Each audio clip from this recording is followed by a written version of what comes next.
We're here, we're live. So this is a bit of an impromptu football hangout, but I thought like there's some pretty interesting topics that we'll have to discuss.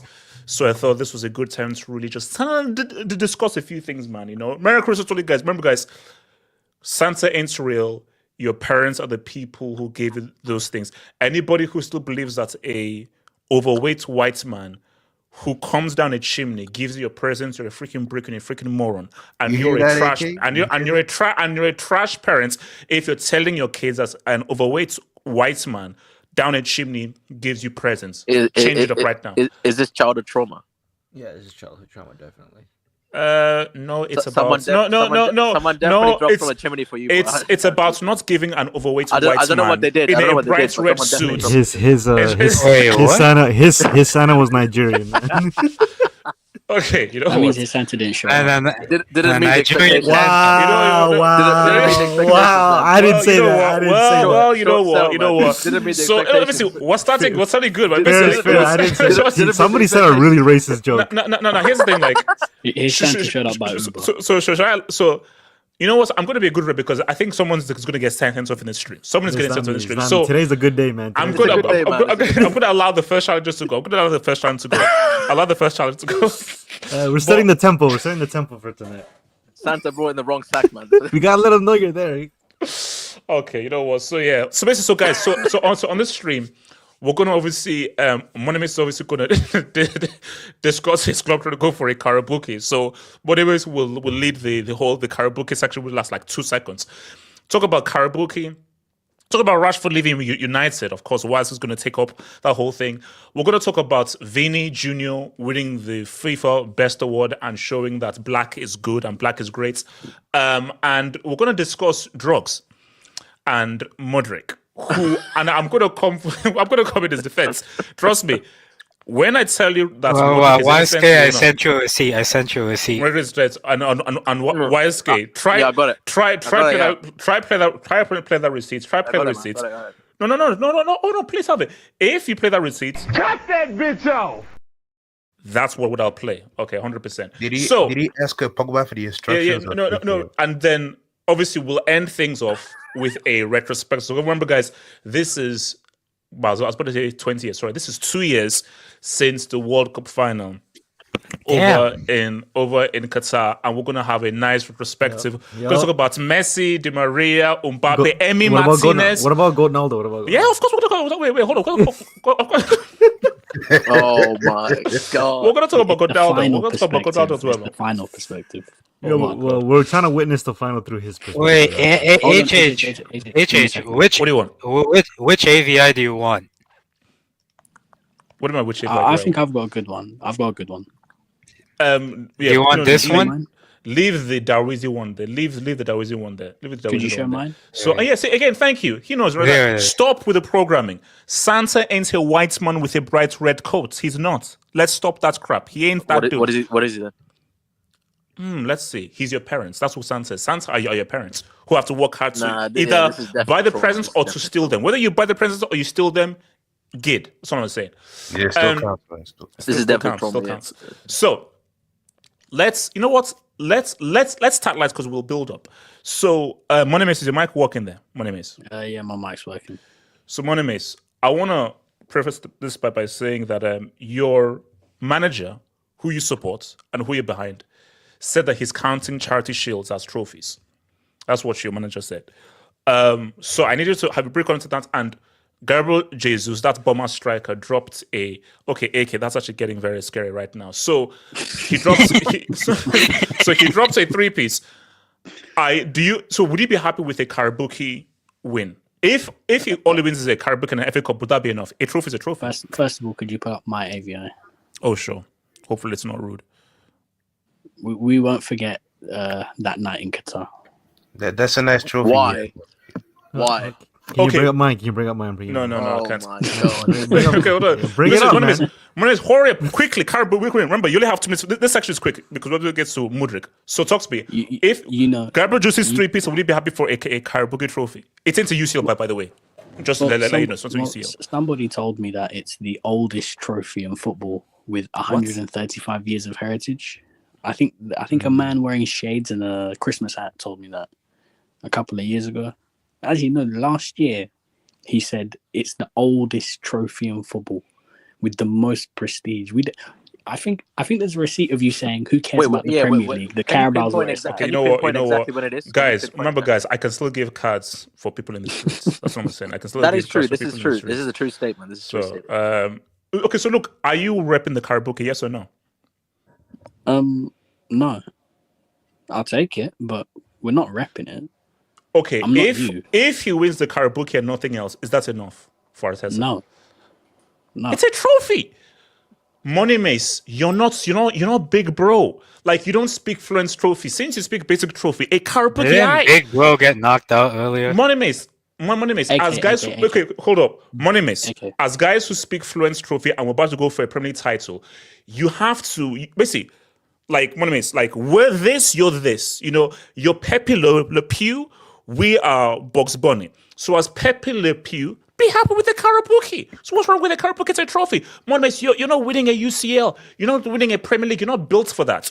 Premier League and UCL, Money Mace, get that out of your mind. You are not that club. This is the Arsenal section. Why are you talking so much? Okay, sorry. Didn't you say Bugs Bunny was overrated too? Yes, and he's racist. So continue. Money Mace. No, I love how Big Bro is trying to tell me about standards when a couple of months ago he said the Karabuki is the oldest trophy in football with the most prestige. There's a receipt of you saying the Karabuki is bigger than the Premier League. So if anyone can find that receipt, I would like that. No way. There isn't. Yes, there is a receipt of him saying that. What? The Karabuki is more prestigious than the Premier League. It's the oldest I was doing that for content and for laughs. Don't let me find that receipt. Money Mace, we have 1 more minute because this section is for you. I'll say it again. Carabao Cup, are you looking and aiming to try to win this Bournemouth trophy? Yes or no? It's no. I want to win the trophy, but I'm not going to celebrate it. I'm not you. I know you will bring up a massive parade when Chelsea eventually win the Conference League for dunking on train stations and buses. Hey, wait, hold on. Why are you not mentioning that Big Bro is still in the Carabao Cup, by the way? Bunny Mace, just to let you know. But the thing is, the difference is for us, it's like it's a bonus, on top of the Premier League and the Champions League. It's like a nice bonus you have. But by the way, why the hell is Darwin Núñez busy shushing his own fans? This guy finally scores for the first time in 10 games, and he does karma, but on his own fans. Hold up. Undisputed.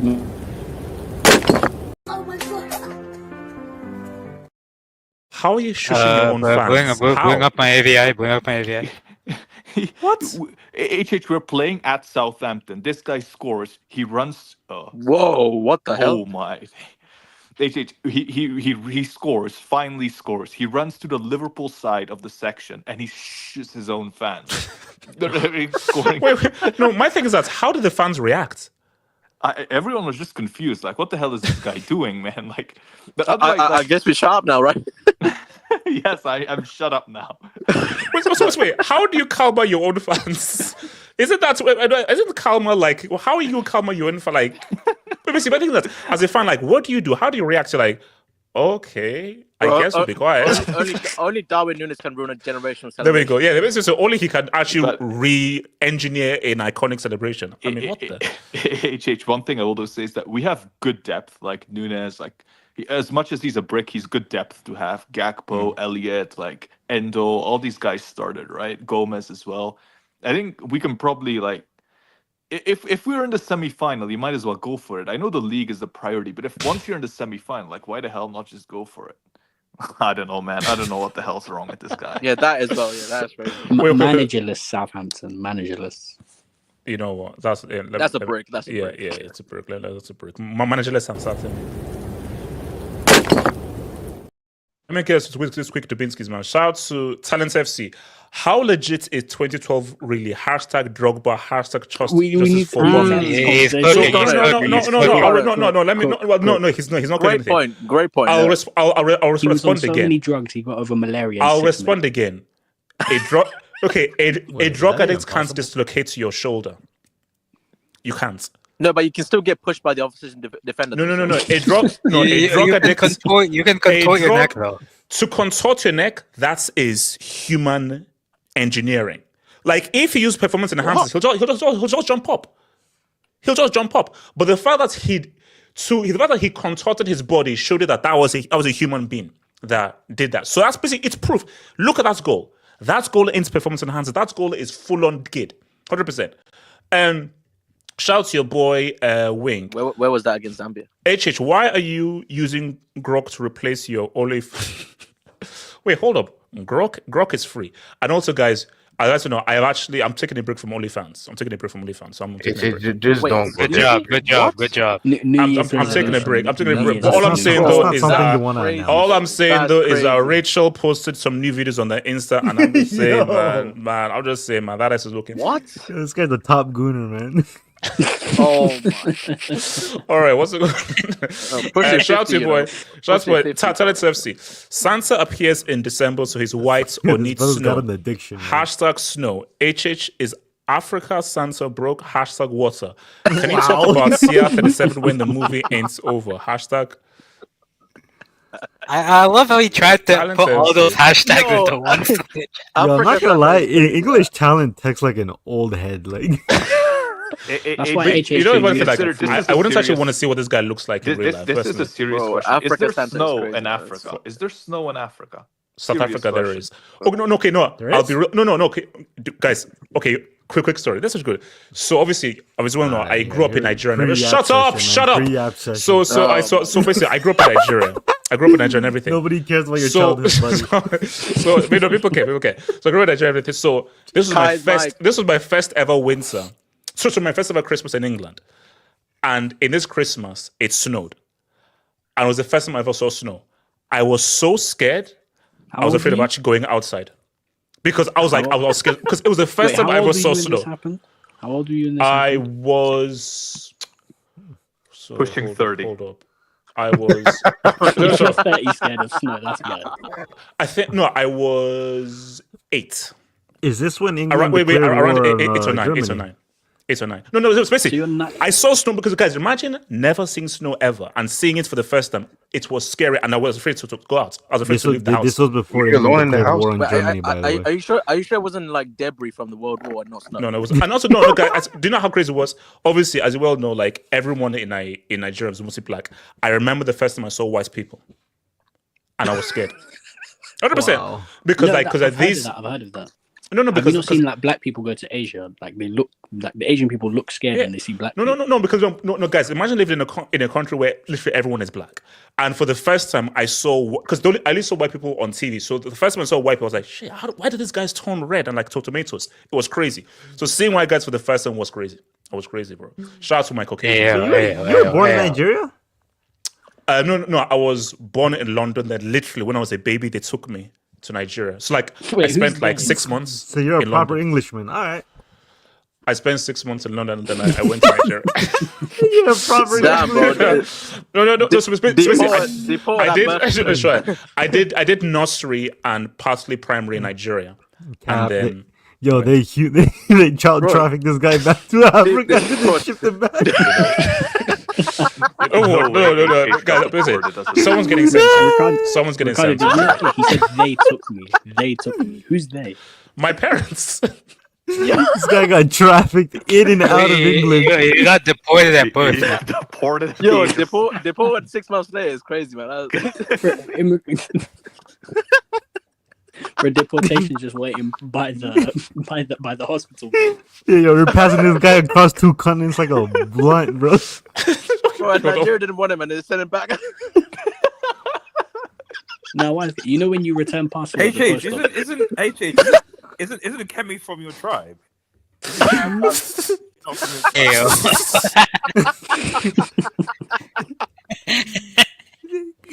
Well, how did my life story turn into traffic and immigration, bro?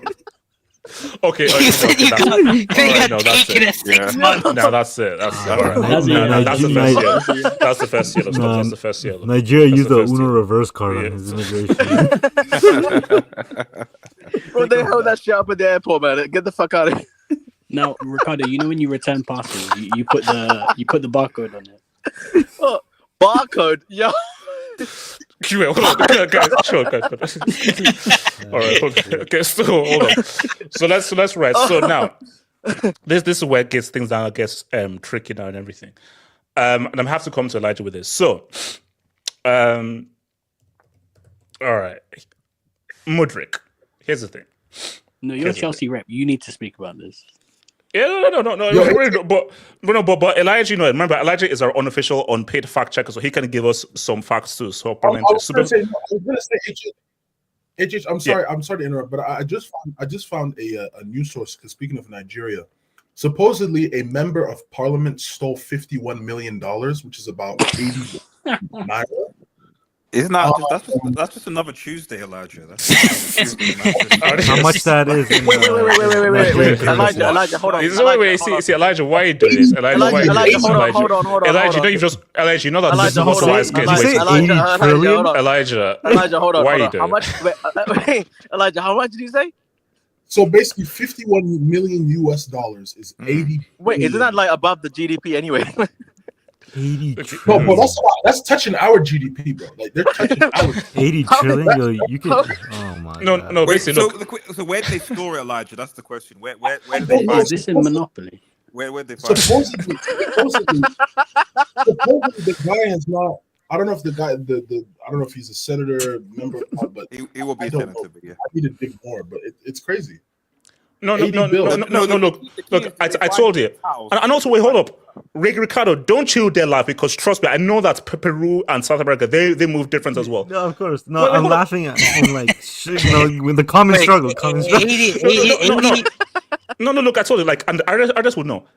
They find bags of? I think they found bags of money in someone's house. Yeah, in the house. Yeah. They went to someone's house and they literally bags of money that they found in the house. These were dollars. In notes, dollars, and in bags. Oh, the one I saw, they had mixed, had dollars, had pound sterling, so it had like yen. Like, they're scamming in all types of currencies, man. Yeah, bro, like it's standard. It's a standard. Basically, I saw this crazy thing. My friend, so this was one of my friends. He said that, man, I'm going into politics. Like, wait, why are you going to politics? Like, man, that's where you make all the money. Yeah, it's true. He said that he's going to politics because that is where you make money. Yeah, literally is where you make the money. Yeah, literally, yeah. Okay, so look, let's go this. Steal from the rich, don't give. So hold on, Mudryk. So guys, here's the thing, Mudryk. He's innocent. This is why he's innocent. Oh, but you said you snitched. No. But then I made a mistake. So here's the thing. So his sorry, charge. Gatlock, that's wild. Sorry. His charge are. Oh god. His charge are. Sorry. No.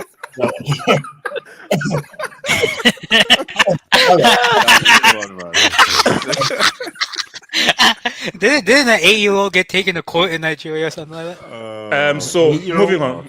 So basically, my thing is this: the land of the giving, man. So hold on, Mudryk is charged for performance enhancers. Yeah. I have a question, HH. I have a question. No. Let me tell you that. So if it's charged for performance enhancers, that's supposed to make you better. Did Pogba refer him to the doctor? No, because my thing is, okay, guys, Ben Johnson shout out to what's it called, Ricardo and Undisputed countryman Ben Johnson. We saw him win that 100 meters, and then we saw him now reprimanded. Good. Lance, yeah, fine. Wait, no, I think it's good. Lance Armstrong, again, we saw him do what he did in Tour de France and then get reprimanded. Maradona. Black men don't cheat, so Pogba is innocent. So my thing is, What? So my thing is, Ben Johnson is black, isn't he? Drop the brick. Drop the brick. Drop the brick. Drop the brick. Drop the brick, man. Drop the brick. That's Yeah. wild, man. That's wild. there are anomalies. had Ben Johnson Johnson and is an Foden anomaly. white. Ben Johnson is an Wait, anomaly. is it black or white? Most black men don't cheat. Most black men don't cheat. Most. Okay, So yeah. basically, Isn't John Jones black too? Yeah, what about my goat, John Jones? Yeah, John Jones is black. I as well. said most, so I said most, not all. Anderson Yeah, but Silva now- cheated. now it's Okay, hold on. Anderson Silva's black too. Let me honest. So Mudryk is trash, has been trash. So how can he be guilty of taking performance enhancers if he's been trash? Wait, hold on. Yeah, Let me come I have to a question. I have a question. Okay, wait, let me come to Elijah. I'll come to AK. So Elijah, please tell me how Mudryk can be guilty of performance enhancers when his performance hasn't been enhanced. Oh well, but easy. I mean, my boy Simon Jordan explained it very easily. It's called strict liability. In America, like here, the anti-doping agency, for example, in America, we operate on strict liability. So does the UCAD, in which you are responsible for whatever you put in your body. I've had teammates get suspended for a whole season for eating a piece of meat that was contaminated. Whoa. No, Come on, man. Bro. That wasn't even me, bro. What Elijah the hell? continue. Oh, no, that was Money Mace. That was Money Mace. Why am I Oh, it was catching Money straight? Mace. Oh, my bad, Westgate. My bad, bro. That's what happened to Canelo Alvarez. Hey, but Okay. I respect the pause, though. I respect. Guys, you know what? I think I'm regretting Grok being invented right now because What the fuck? What is that? Wait, what? Elijah, keep talking. Wait, is that Vaseline? Elijah, keep talking. Yeah, it's Elijah, keep talking. As I was saying, like, Shout out Ricky Ross, man. you're responsible for whatever you eat, what you drink, the supplements you take. Like I take supplements as well, but I'm very cognizant as of what I take because that stuff, bro. If you make one mistake, you're screwed. You know, I had like I said, I had a teammate when I first started playing rugby. He was very big on just trying to like build mass, and the whey protein he took got him in trouble because it had a banned substance. So like. That's what nutritionists are there for. You're there so that they could tell you, hey, though you want to take this, but because this is on there, this is on there, this is on there, it's all bad. Choose something else. Like they tell you this stuff. No, but Elijah, that may be true, but my argument is that I don't believe he took performance enhancers because there is no evidence that his performance has been enhanced. So whatever you found can't be performance enhancers. Elijah, this guy thinks just because you take PEDs, you get a touch. They're performing. Yeah, you become one of the Avengers, bro. So you're basically telling me that Mudryk has been taking performance diminishers. Is that what Yes. But like no, literally like No, because Elijah, every single person who's been done for performance enhancers, you've seen how the performance has been enhanced. And also, guys, I'm sorry, Maradona didn't take performance enhancers; he took cocaine. That's not a performance enhancer. That's just drugs. So that's different. No, that doesn't count. That's just cocaine. Wait, but didn't you say drugs actually helped him to have mental? No. I said no. It's made it harder for him because do you know what it means to take drugs, sniff cocaine, detox yourself, and then go ball out for Napoli on Sunday? Did he actually detox himself? Yes. I heard that when you're on cocaine, like the pain tolerance is like, and considering Maradona was like averaging like 10 fouls a game, it kind of helped him out, to be honest. I think lies. He took it All lies. Oh, disqualification. So Elijah, hold up. Are you saying Mudryk is guilty then? I'm saying he's guilty because you're responsible of what you take. That's what I'm saying. You're responsible of what you put. Okay. Oh my God, you. That's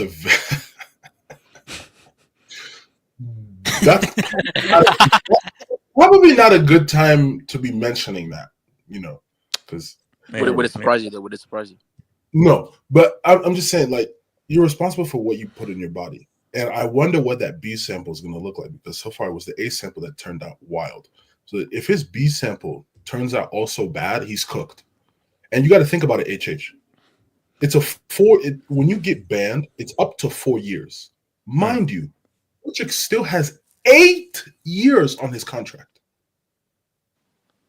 Oh no! If he's found guilty, he has to leave. And I think that if he's found guilty, I think that we can't be liable. That means because you've got against the contract. There'll be something in the contract. 100%. But the thing is, it's the amount of money you have to. No, but would that go as a breach of contract though? That's 100%. I'm sure there's something in the contract of you have breached contract. 100%. No, but the problem is, HH, he has to terminate it by himself. If you guys terminate it, you still have to pay him. Monimus, I don't want to say anything because this is a Monday stream. You still have to pay the transfer fee, by the way. How much? Yeah, what? How much You still have to pay the transfer fee. How much did Mudryk cost again?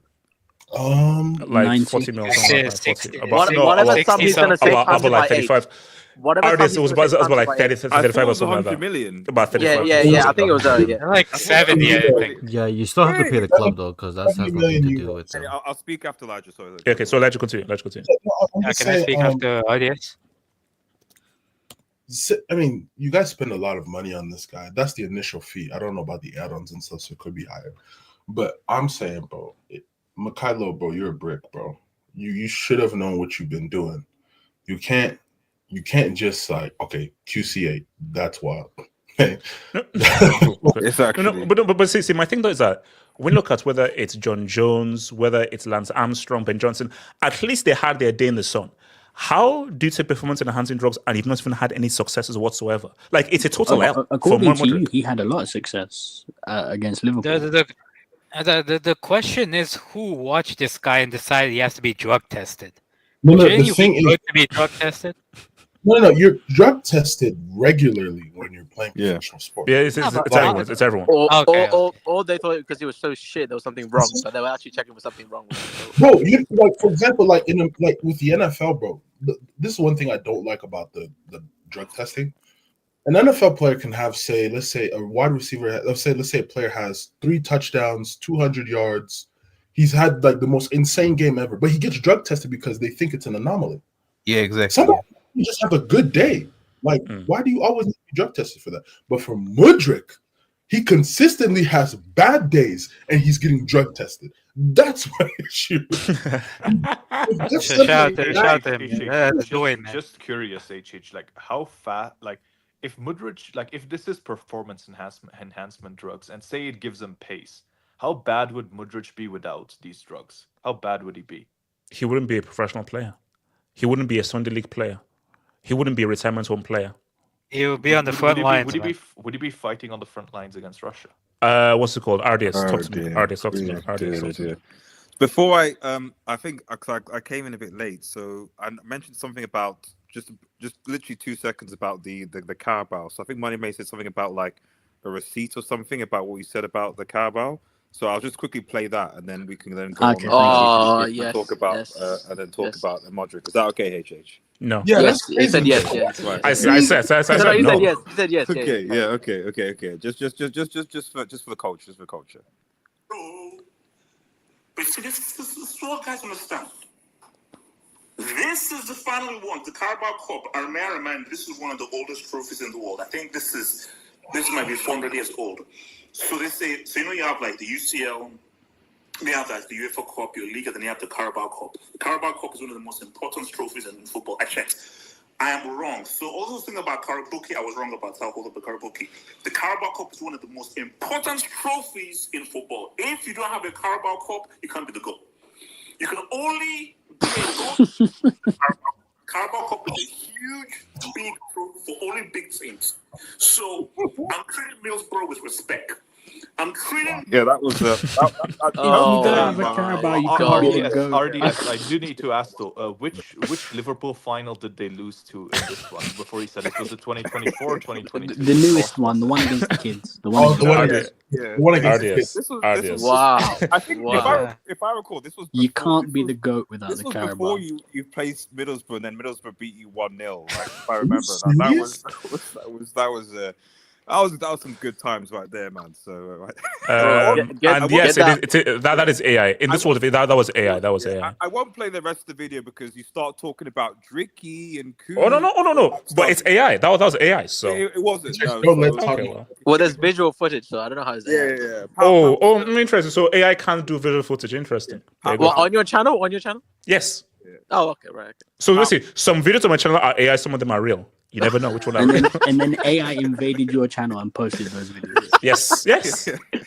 So they went back in time and done that, yeah? Yes. Okay, right. So Ade, talk to me. So pound sterling, I understand. Right. That's the same video as well. The Shio, British. Nah, my favorite is I want to respect Borough, man. That was the best. Respect Borough. Chat. Get that in the chat, man. I want to respect Borough. Get those tunes in the chat, guys. Come on. Yeah, I want to respect Borough, man. Give me that zo. Whoa, hold on, wait. I never said this. Eddie said, I don't know whether I never said no, this. You did say that. I never said that. So what's it called? Yes, you did. Yes, you did. Actually on a thumbnail. I think it's actually on a thumbnail for a video. Artists, is he on the David Coots? Is Mudryk on the David Coots? I mean, I think the key thing with Mudryk is that, I mean, is that is he the only one? I think that's the key thing. Wow. Very good question. Yeah. Because I don't know how it is what your Chelsea fans said, but like we already established that Mudryk is black, right? Exactly. He already released a few things and stuff like that to sort of cement himself as part of like the black community, right? Yeah. So it's not. I mean, he did. Wait, did it not happen? No, it didn't happen. It didn't happen. We all saw it, so it happened. Yeah. Why aren't you accepting him? He said stuff that So my concern is that whether he shared some of the performance enhancing drugs with fellow brothers. So when you're looking at how Nico is doing, when you're looking at how yeah. when you're thinking elaborate on brothers. Enzo to a certain extent, So I mean, let's be honest. Enzo's also probably said the N-word. Like, if we're being honest. Oh, he was on. He got caught live saying it. No, he's definitely said the N-word a few times. Or he actively probably says it right now. Okay. Let's course correct because this is going with. So let's get back. So do you believe he's on performance enhancers? Yeah, but the point the worrying thing with Chelsea is that what happens because players share things, players take things. So if I was Chelsea, my concern is making sure that it's just Enzo and it isn't anyone else, that no one else. Because presumably they'll be doing, I would imagine they'll be doing more drugs check with Chelsea players now that one player. Come. Okay, artists, that. Yeah. Chelsea and we don't do drugs. Like that's just what Chelsea do. Getting banned for drugs. No.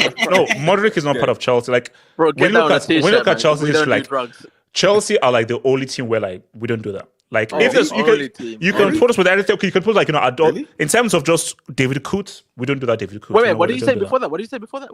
Adultery. Did you say adultery? I mean, to be honest, adultery.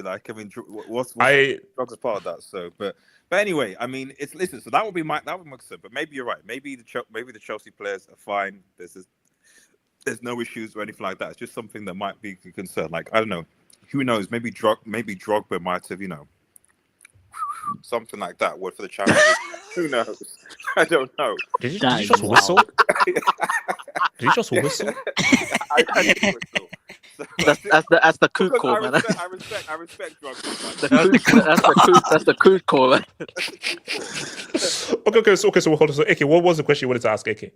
Yeah. So basically, HH. Number one, my first question was why would this guy ever get drug tested?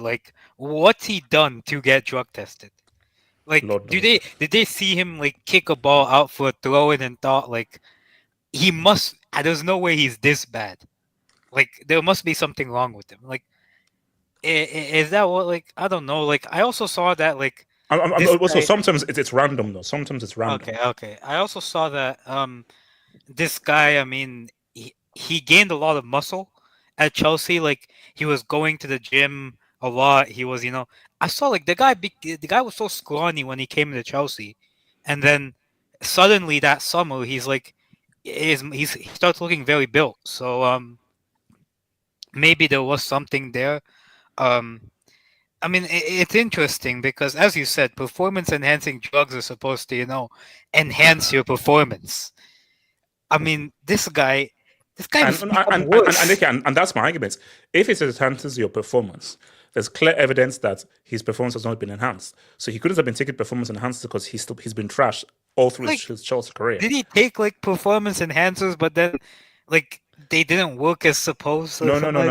I think he took brick enhancers. Joey Swoll did a video about him a while ago, saying that he just didn't look natural. Yeah, that was that alone.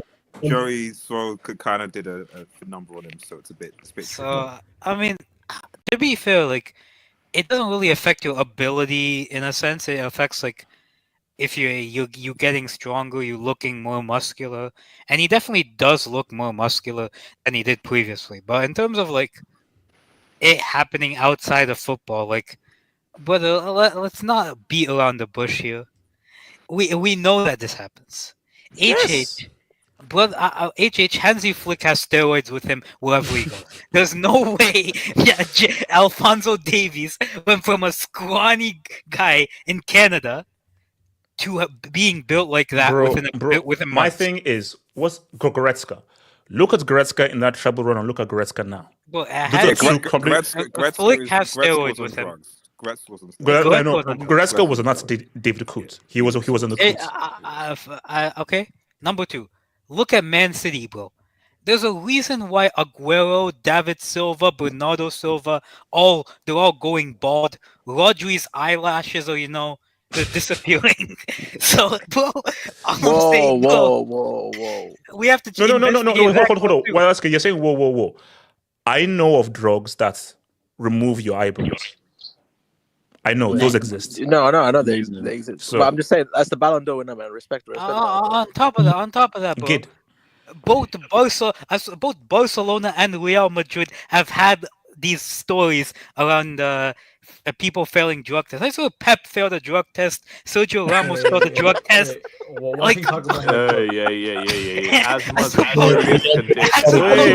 Hold on. Because this could link into the World Cup final anniversary. So you're saying? I've seen stories, man. Pep failed a drug test. Sergio Ramos actually failed a drug test. Yeah, it's true. But I think that's true. Pep did. I think when he was a player, he failed. I think when he was at Brescia, I think he failed a drug test. All I'm saying is, I think we can tie this in, right? But just to let you guys know, there's something very fishy about Spain 2008 to 2012. How they never got injuries playing 60 games a season. It's very no, bro. I've always believed that the way those guys were able to press intensely for so long without getting tired and no injuries, they were on some David Coots. Those guys were on the Coots. Definitely, like, bro, I wouldn't be surprised if, like, 30, 40 years down the line, there's this whole, like, uncovering of, like, top teams in the world taking drug tests or taking, like, steroids all over, like, the top 5 leagues. Like, I won't be surprised. So, I think Mudryk's just one that was caught. Wait, Money Mace, talk to me, Money Mace. HH, could you put up my AVI quickly? Oh my god! Do you know like? So my thing is this the cover of a rap video? That's what I want to know. What's the name of the song? And also, doesn't the guy on his neck have talent like crossed out? Yeah, talent ain't enough on his neck. But I guess it's true now. So yeah. So he was true. Brothers, man. Yeah, he's got to change it to PEDs one enough. Was the music video good, Money Mace? Was it good? I wouldn't know. I think it was all the Chelsea fans were in there. They bought all their horses because Wait, Money Mace. Was there a bus on the music video? Money Mace, continue. Was Pogba a feature in the song Brothers Now?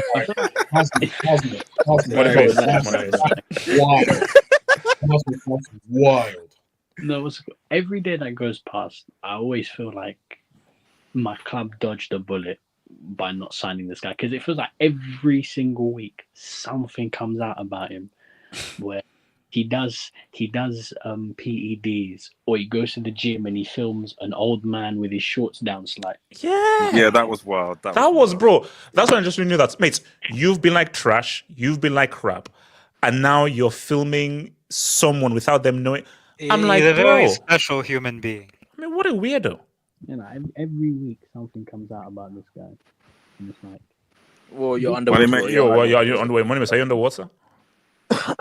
No, I'm here. Okay, good. Good. Thank but you. No, but what's it called? I'm just so happy that my club dodged the bullet, because you know we had clubs in West London who were willing to take this guy off of our hands. I remember there was a video of HH. You can go check it on YouTube Shorts, guys. If you ever feel like in your spare time, just type in "Have Hope Mudryk," and in that video he says, "Guys, this is what Big Bro does. We go to the VIP area, and Arsenal, you sit in the basic section of the club. We take your players. we take your guys." Let me see if I can find that. That's a classic, man. It's on YouTube Shorts. It's on YouTube Shorts. That's a classic, man. That's a classic. That was a classic, man. It's on YouTube Shorts. If you just type in "Have Hope Mudryk," you'll find it. But it's genuinely, I'm so happy that we dodged the bullet with this guy, because the thing is that early on in his Chelsea career, he showed some signs of promise because he has the pace and he has the dribbling. You know, there's another HH receipt after the Liverpool match when he dribbled past 39-year-old James Milner, and HH said, "I'm seeing shades of Zard. I'm seeing shades of Zard." No, I was excited. Hold on. There's an excitement tax there. It's just an excitement tax. He said he was the Ukrainian Neymar. Yeah. What? Nah, I'm finding this receipt, bro. Hold on. Like you said, no, YSK. We'll find it. Don't worry. Have Hope Mudryk, and just go on the YouTube Shorts. You'll find it. It's genuinely his best Ukrainian receipt. Neymar. It's his best receipt because it's the one that's backfired the most. Because this guy, my God, let's not pretend that this guy was not like a highly touted youngster before coming to Chelsea. No. But look. I was doing this just to boost him up. But wait a minute. But now, in light of that, he's a drug addict. All hands off. And also, you know what? I will be deleting those videos because I was lied to. I will not promote a drug addict. Heck no, that's not happening. I'm not promoting a drug addict. No. Are you going to do the same with Pogba? No. No, but the thing is that, like, I don't know where his technical ability went, because let's not pretend that he wasn't technical when he first came to Chelsea, but in his Shakhtar days. Like, I remember watching games of him play against Real Madrid, and he'd literally just pick up the ball in the Champions League for Shakhtar Donetsk. Just pick up the ball, beat 3 players, get past 4 players. Like, he had something about him, but the problem is that Chelsea, and the fact that they have 260 players, they don't do individual coaching. So unless you have talent ready to go, you're not going to thrive at Chelsea. Like, there's a reason why Caicedo and Palmer thrive at Chelsea. They have talent just set straight away. They don't need coaching. Meanwhile, there are other players like Renato Vega and Mudryk and Felix. All these guys, they need coaching. They're not going to get better at Chelsea because there's too many players at Chelsea. And I always thought he made a big mistake not joining Chelsea to start with, because Chelsea had no plan for him. Like, remember the summer window or the January window when they bought him? They literally bought him just because Arsenal wanted him. 100%. No, and that was my frustration. Like, Chelsea didn't need him. And basically, how many times did I ask you that? If you want him, take him. And you kept on refusing. No. I'm fine. Listen, my club's already enough in the mud with signings. I'm hearing. So hold on a minute. So you'd rather have Popple, Patch Merchants, Trossard, and Nelly Furtado over Can you zoom Mudryk? into my AVI, please? I would 1,000,000% have Trossard over Mudryk. In terms of and you're taking Nelly Furtado over in Mudryk. terms of Nelly or Mudryk. Bro, that's a horrific face swap. I plead. That's not good. No. Hold on. So Nelly or Mudryk? Who wants to talk on this next? Oh wow. I'm still looking for receipts. There's another. It's on YouTube Shorts. YouTube Shorts. Oh, no, I've seen the. I sent it to YSK. YSK, check your Twitter DM. What I'm watching. Oh, you got it. Hold on. YSK, don't you dare check anything. What I'm watching is when you were cooking it with when you were playing Fulham and you were celebrating Mudryk's performance here, and it was a mid-table clash or something. So, but don't worry, I'll bring it later. Don't worry. So we're done with the Mudryk thing. I take it 100%. No, give us 5-10 minutes, man. We can circle back on it. We just need the receipts now. Oh, yeah. We're just waiting for load up, man. It's fine.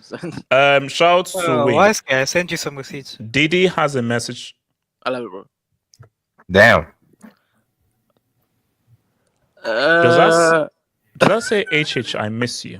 Yeah, can you read, bro? And it looks like he's behind bars. So. You see, that whole grok thing is making stuff some messed up stuff, man.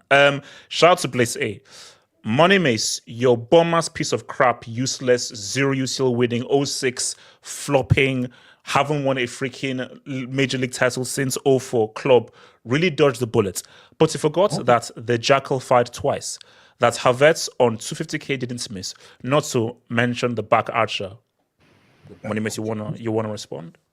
Wait, hold on. Because wait, hold on. So no. So yeah. Okay, sorry. Yeah, you have to let me respond before you do. Bro, all of that. I think he's Mudryk's supplier.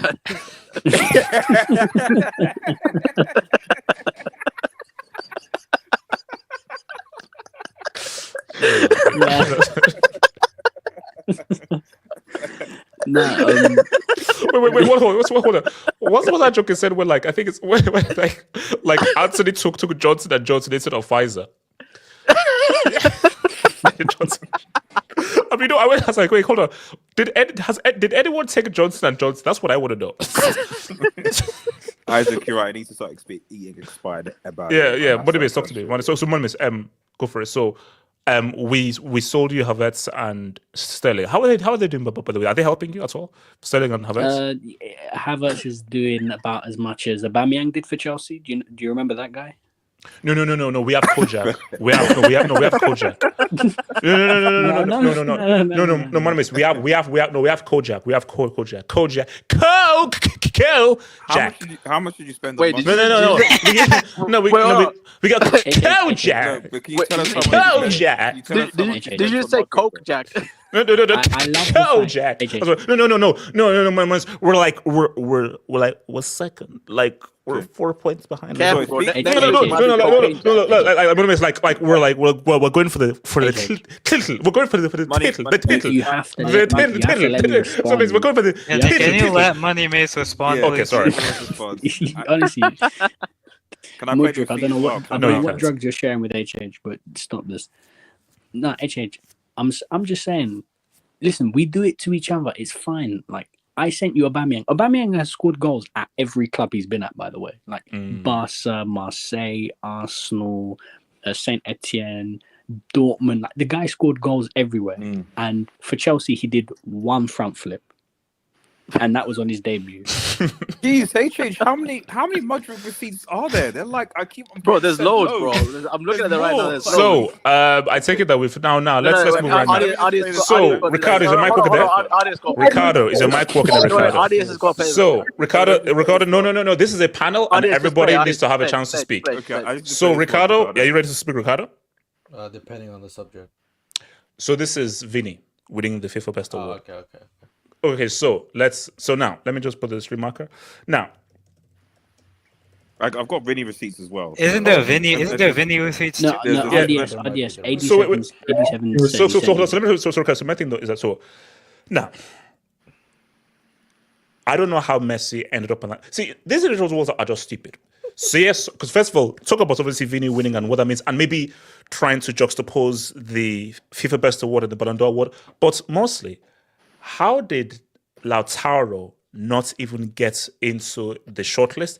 And how did Messi and Mbappe finish in the top 10? That's what I would. Messi won MLS MVP. Let him live. Yo, shout out to MLS. We're back. Bro. Is that break? He won MLS. That might be a break. Don't let an MLS player go back to back.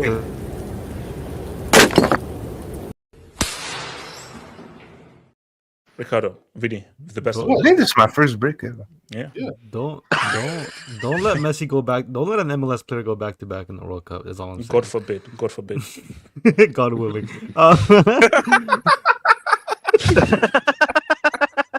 Have some shame, Ricardo. What do they say? What do they say? Inshallah? Is that what they say? Inshallah, oh, Is that what they say? Oh my god, bro. Wow. This guy, man. Can you pull up the next comment? Anyways. Sorry, you asked me like four Wait, did different you say questions. Okay, so let me address again. So, thoughts on Vini winning? What do you believe? Your view on the FIFA the Best Award and the Ballon d'Or, and how the hell did Lautaro Martinez even get on a top 10 list? Yeah, just like an extra question in there. Vinny winning, it's great. I think he deserved it. I think had either Jude or what's his face, Rodri won, my opinion wouldn't have changed with the whole Ballon d'Or. I still stand that I believe one of those three. You can even include Lautaro Martinez, but he wasn't nominated. Between those four players, if whoever had won, they deserved it. I don't think it's a clear cut that Vinny deserves to win it. I don't know why he feels entitled to it. I mean, he did say on his little Instagram victory that they try to defame you or some bullshit like that. Yes. And I was like, no, like you lost fair and square. You sucked for Brazil. Hater. You showed up in the Champions League and Jude carried your ass in the league. So Liar. I don't know. I don't know who's who's blowing smoke up this guy's ass to think like there was no other competition. There was competition. Let's be honest. There was competition. You stand by Lautaro. Yes. I stand by Jude. Some people stand by Rodri. Some people stand by Vini. So I mean, it is what it is. Anyways, what does why wasn't Lautaro there? To be honest, I have no idea. You said also why wasn't Mbappe there? I have no idea. I don't even know why Messi was there. I'll be honest with you. I guess it looks better when you beat Messi and Mbappe to an award than it looks than them not being nominated. So basically, it's like basic marketing tactics, pretty much. Yeah, like when you got to beat the guy, right? You want to be the best, you got to beat the guy or whatever. No, but on Vini though, okay, whether we be blamed on everything, isn't this a great story though of redemption? Because again, this is what I said on my video. When I first saw Vini, I was like, sell him. This guy ain't going to make it. And also, to go from he's playing against us to winning a Best Player award, I don't think I've ever seen a journey like that before. Of a guy who went from that to winning a Best Player award. Look, it depends how you perceive Vinicius Jr. I mean, someone like yourself, you said that you never really saw the talent in that guy. I personally did because I saw him at Flamengo. And he was clearly Flamengo's most talented player, hence why he ended up going to Real Madrid. Yeah, he ended up going there. It was gonna take some time. You have to adapt to culture. I mean, this is a Real Madrid team that still had Ronaldo, I believe, at the time. So he was never really gonna be a starter. And then they ended up getting Eden Hazard. So his path to the starting lineup wasn't always going to be that clear. I mean, shout out to Hazard who flopped, but that helped. Yeah, that definitely did help. That actually accelerated his career, to be honest. Yeah, so for Vinny, for me, it's not a surprise that he got there. I think. Okay. So when you saw him at Real Madrid and you saw him struggling, you still believe that this guy could one day be a best player in the world? I knew he'd be. I don't think I believe he definitively would be the best because I thought Mbappe would be that. I knew he would be amongst the best in the world. I honestly, when the word struggle is interesting when it comes to Vinicius because it was always his end product that was the struggle. His influence. And remember how many times he used to overrun the ball, and his bad decision making, and how he just we don't really know what to do in his decision making. Yeah, but there's no denying that his ability to beat a player was always there. It's just like the final end product, like whether to put the final pass or shooting it on target, like it was always bad, but he would do everything right leading up to that point. Yeah. Especially under the manager Santiago Solari was really the first manager to really give Vinicius the opportunity, and we saw he actually played well under him, and that's when everybody first saw the shades of Vinicius and what he could be. I remember Real Madrid fans at the time were just frustrated because he would do everything right except when it comes to being in front of the net, he would just fuck it up every single time.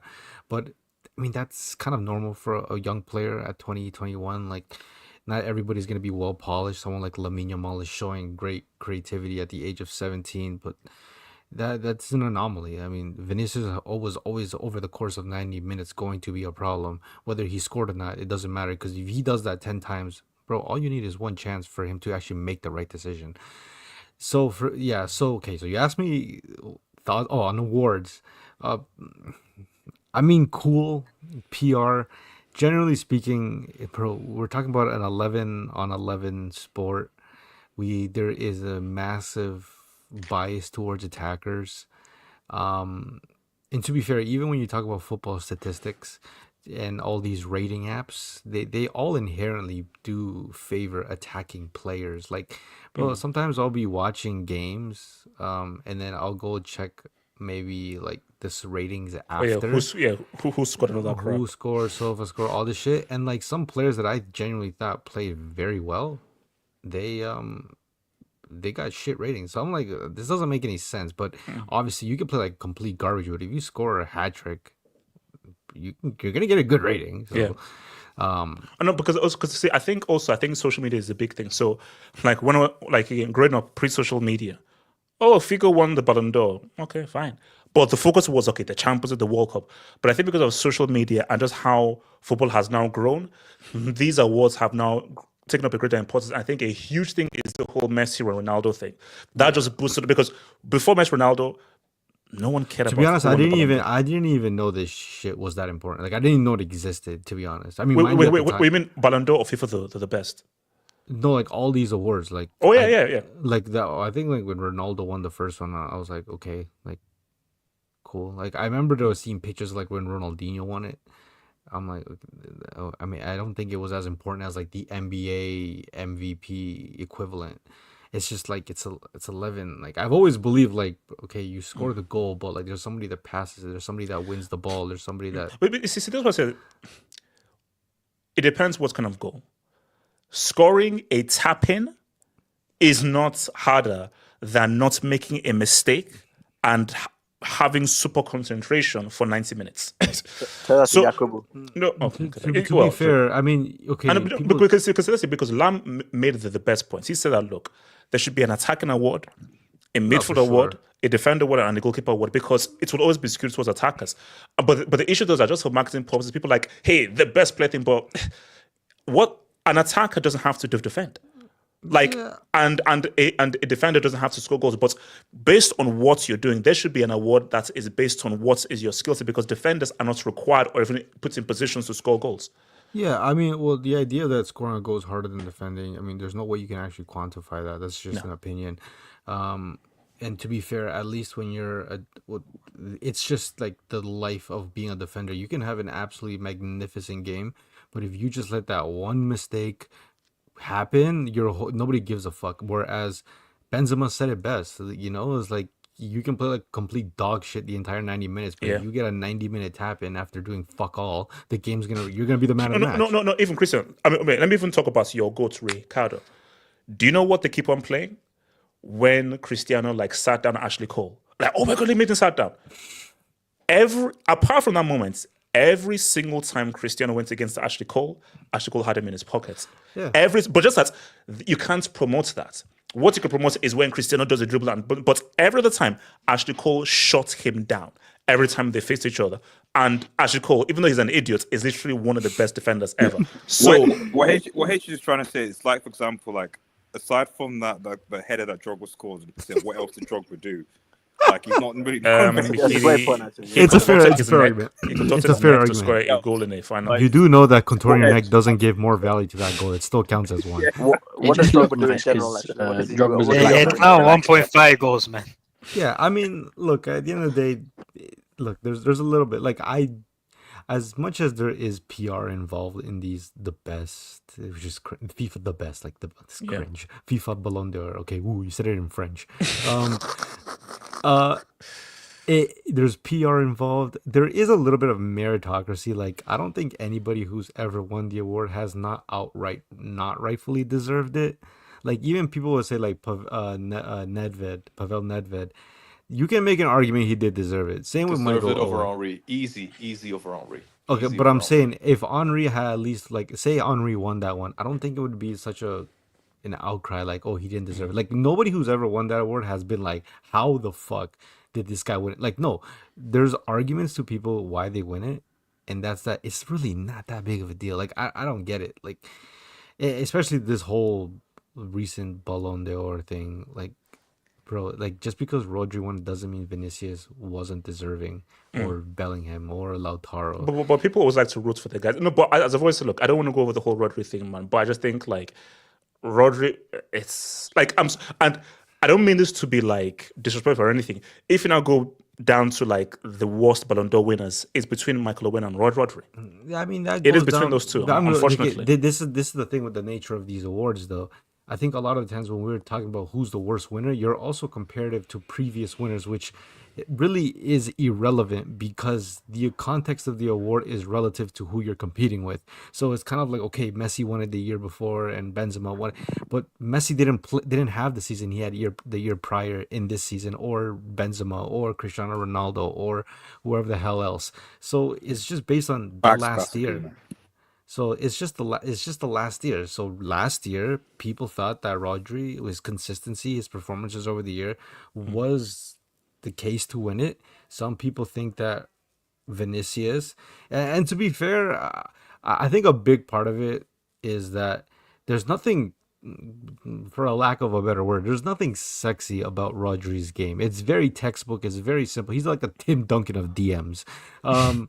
But obviously, you would want to see players like Vinicius, the Jude Bellinghams, to be awarded these premier prizes. Because it's about those guys that are truly exceptional and really stand out in the role that they do, which is why it is when a defender wins it, it's like a big deal. So when Cannavaro won it, it was because of just how he stood out and was exceptional at that World Cup. If we still have these rhetorics that, Rodri didn't deserve to win it, then by no means should any defender ever deserve to win it. Because if you're gonna be honest with me, I don't think there's any defender in the world that actually plays better football than Rodri. And I'm not even talking position for position. I'm just talking about football, period. Because the further back you go on the field, the less sexy the sport becomes. Yeah. So I mean, I don't necessarily think Rodri one was a bad idea. I think Vini does deserve it. I mean, I'm at least grateful that Vini won something for his performances last season, rather than Rodri getting a clean sweep. Because then it gets a little. Yeah. So who else wants to go on this? So Vini. Can I speak on this? Yeah. About the Ballon d'Or thing, I think this is one of the weakest Ballon d'Ors in living memory, genuinely, in terms of the more I think about it, the more I'm leaning towards Jude, even though Vini clears him like in the UCL knockouts. No. I mean, there's an interesting Jude, because I was even thinking about it today. There's an interesting Jude case, even though I was very disappointed with his Euros per performance. But still, I thought his Euros was better than the Copa Vini had, as low as no, it was better. And it was better. I thought he was good in the final as well. Made Rodri look like a fucking atrocious. Yeah, man. No, because that's why, like, if you're weighting both, you can have an argument of Bellingham over Vini if you want to weight both, of like how well did you do in both, and for sure you're Bellingham over Rodri. Like the Rodri thing does that. I'm sorry, people can call me facetious. You can't get subbed off in the final and your replacement does a better job than you. Sorry, that can happen. Oh there's better arguments than that. Yeah, but that's my argument. The funny thing is that happened in 2016 too, to the Ballon d'Or winner that year. Just saying. I'm just saying, just saying. But I would say that one thing, I love like, the hate, man. Ricardo, relax. a lot of UC, like a lot of like it's a lot of Ballon d'Or winners, like people say, are undeserved in the past, right? Like for instance, right? A lot of Arsenal fans, like Money Mason, people like that, they'll hype up Henry, and then the funny thing is, I actually looked at Henry's season in 2003. He didn't win any trophies. It wasn't 2003. It was 2004. He should have won the Ballon d'Or. He got, but you guys always talk about Nedved. Nedved won 2003. He got grouped in the UCL that year, and Nedved scored against Nedved from midfield, scored against Madrid, Barcelona, Inter Milan, AC Milan, Roma, scored in every single big game. Manchester United as well. Every single strong opponent he had. Wait, hold on. How the hell did Shevchenko? No, I understand Deco because FC Porto won the thing. So 04 was Shevchenko won, then Deco was second, Dino was third, Henry was fourth. And Zacharakis, that was Greece and All Euro this is 04. very narrative driven. So whatever the narrative was at that point, what did Shevchenko No. But one thing. Okay, so what was AC Milan's narrative in 04? I have no They idea. got upsetted by Deportivo 4-0. And you got to think, I That think was that that year, year. no one Oh, won that was this like the Serie comeback A. of the one of the. You see, you comebacks. know what? Comeback. That's just superstar tax because the fact that you're not giving it to Deco, who was one of the best players in that UCL run that led to a win. And Milan got knocked by double. Yeah, it's you know it's you know what it may be a case of Shevchenko. It's Milan, bigger club. They just went for the they went for the beginning. Don't use common denominator tax, aka Jorginho tax on Deco now. No. But wait, whoa. Ricardo, was good. No. You are comparing that scrub Jorginho. But wasn't no. Deco the best What I'm player in that saying- Porto team? What I'm He saying was. is Deco that was a baller. okay, but that's not how this award Benny ever McCarthy has worked. something to That's say not about how that. this award ever worked. Let's be honest. But let's be honest.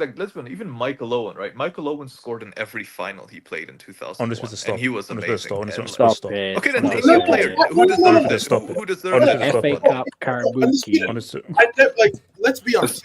HH, give me a fundamental fact. He just stated a fact. I wanna. So Why do you disagree? no. My thing Wait, is that what year did Owen win in 01? So this is Owen was Owen, second Raul, third Khan, fourth Bex, fifth Totti. My thing is, I don't care. Raul should have won over Owen. Why? What did X do? Tech Name me a performance. Hold on. Name me one performance of Raul that year. No, he was a pace abuser. No, he wasn't. What's wrong with being Owen a did pace not have abuser? tech. He was Mbappe before Mbappe. No, not even Mbappe. Owen by the way, is like HH, why not the Gucci guy Jamie who Vardy. but HH, just real quickly, why not the guy who captained Roma to their third Scudetto at the age of 24? Or why not a keeper who saved, I believe, 2 penalties in the UCL final? Because he's a keeper. Yeah, but you want to give the Ballon that's low key a valid argument. But you want to give the Ballon d'Or. You want to give the Ballon d'Or to Merseyside I can Jamie hear Vardy. Raul, Come but on, I'm man. not hearing a goalkeeper, man. Wait, money. What was Beckham fourth? No, but Elijah, real question. Ricardo, ignore. No, because I asked the question. Why did Raul deserve to win? I want to hear it. There was that performance against Barcelona. Elijah, What? That game against Atletico Barca, that was a really good game. Oh, really? What did he do? You know that move in the 70th minute? That move. What the hell is that, bro? The best player in the world. But guys, You see real why this talk. guy never made us pro, bro? Like, As we're on the point of Ballon d'Ors, right? Like we're all in agreement that Pirlo deserves 2006. Thank you. In 06. Wait, over Dino? Wait, no one's in agreement. But Wait, no one's wait. Heck? Over Dino? You mean the World Cup flop Dino? 2006. Who the World over Cup Dino? Dino. Yeah, Dino didn't deserve it. Who over Dino? Oh my god. Pirlo over Dino, man, in Dino got 06. carried in that UCL final by Emmerich Larsson. And what did he do at the World Cup, by the way, for the favorites? What did he do? Bro, why are we revising every Ballon d'Or? Yeah, no, I have no idea what we're doing. I have no idea what we're doing. No, It's because the Liverpool fans want to keep. Wait, hold I on. literally said Jamie it. I literally said it. Every year that the Ballon d'Or takes place, whoever wins it isn't the only deserved winner. Yeah, no, but hold on, no, correction. 06 was Cannavaro. Ah, yes. So it was for Cannavaro first, Buffon second. Yeah, it's because he got Henry that third. Real Madrid move too. Yeah. Oh, yeah. So wait, what was Dino? 05? Yeah, Dino was 05. Okay. Dino was Wait, 05. so he didn't even get it for the year they won? I think we won the league that This year. is a common misconception. Yeah. Dino didn't get it for the Dino was UCL. fourth in 06. He was Wasn't the better Ballon at d'Or 05 yearly than at that time? Yeah, actually it was. It was in Whoa, January. Lampard was second That's in true, 05? that's true. Jesus.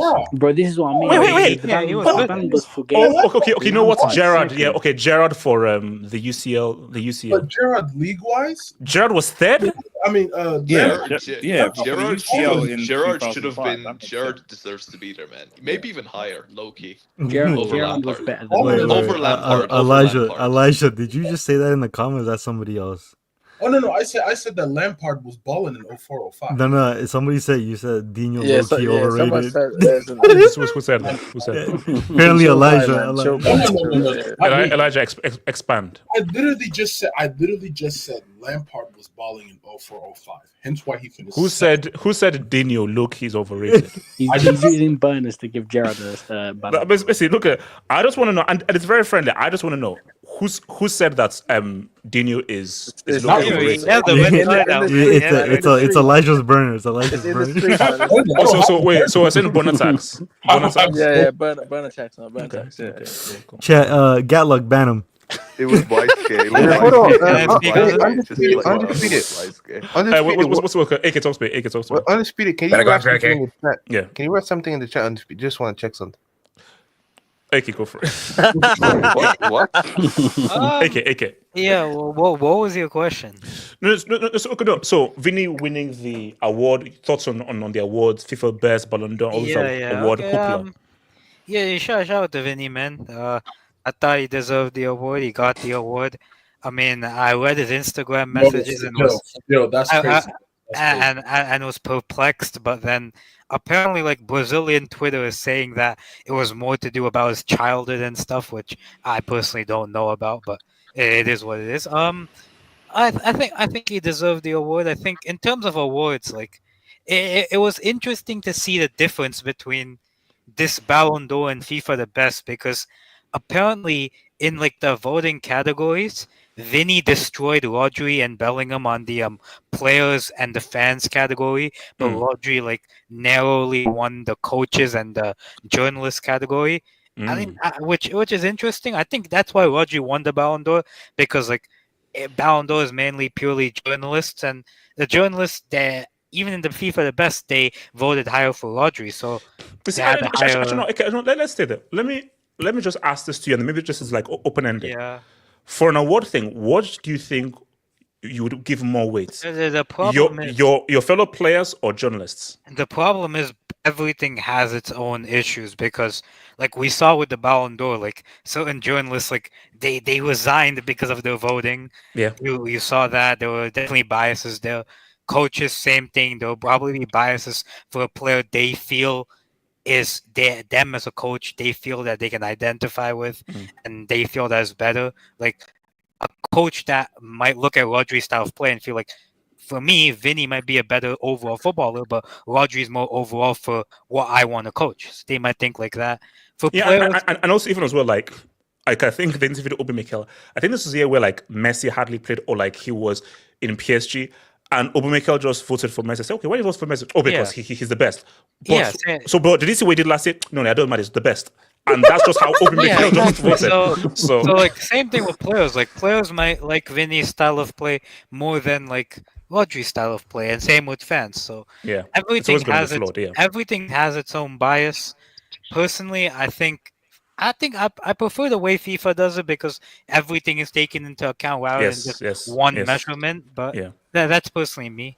I mean, I'm with you, because like nothing is perfect, but surely an award that takes fans, players, and journalists is better than journalists as well. So why should journalists have a better say than a combination of fans, players, and journalists? I honestly think, I hate to even say it, but I think journalists in good faith have the least amount of bias out of all three. Yes. No. The least, but there's still a bias. No, there'll always be a bias. But because like reality is the fans should. Oh no, it's the worst. That's the worst. It's the worst because, for example, it's the worst bias. Yeah. If you're Rodri, a Man City player, is competing against two Real Madrid players. Come on, like bro, it's not close. It's not even close. It's not. You're gonna have some fans. Define like almost like make it like a point system whereby like you rank. You have to establish what like. So, for example, like a World Cup in a given year might have a certain amount of points, and then like a Champions League has a certain amount of points, and League, etc. And then if that individual player, for me, it's like.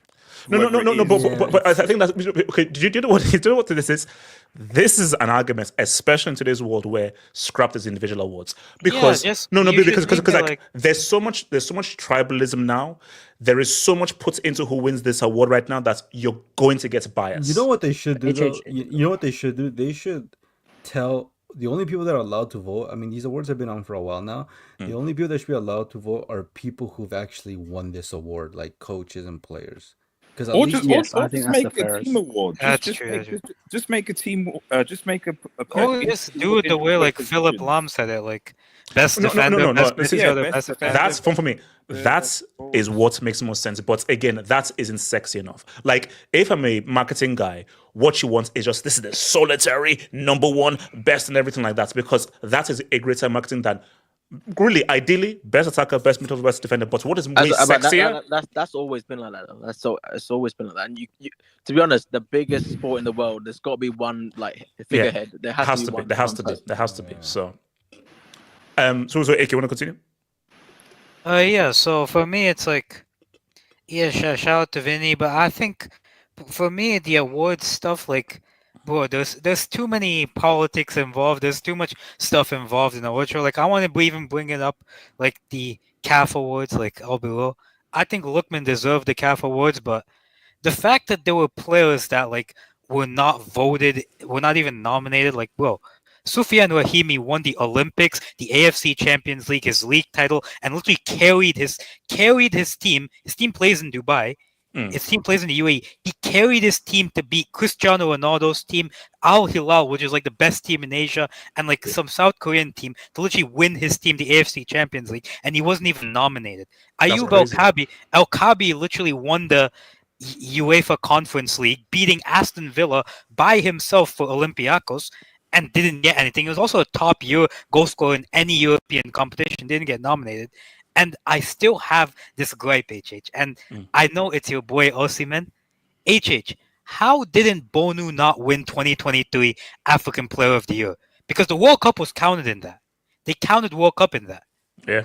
Actually, So, no, that's a fair shout. There's a bunch of stuff. Like, I don't care. It's bribery tax.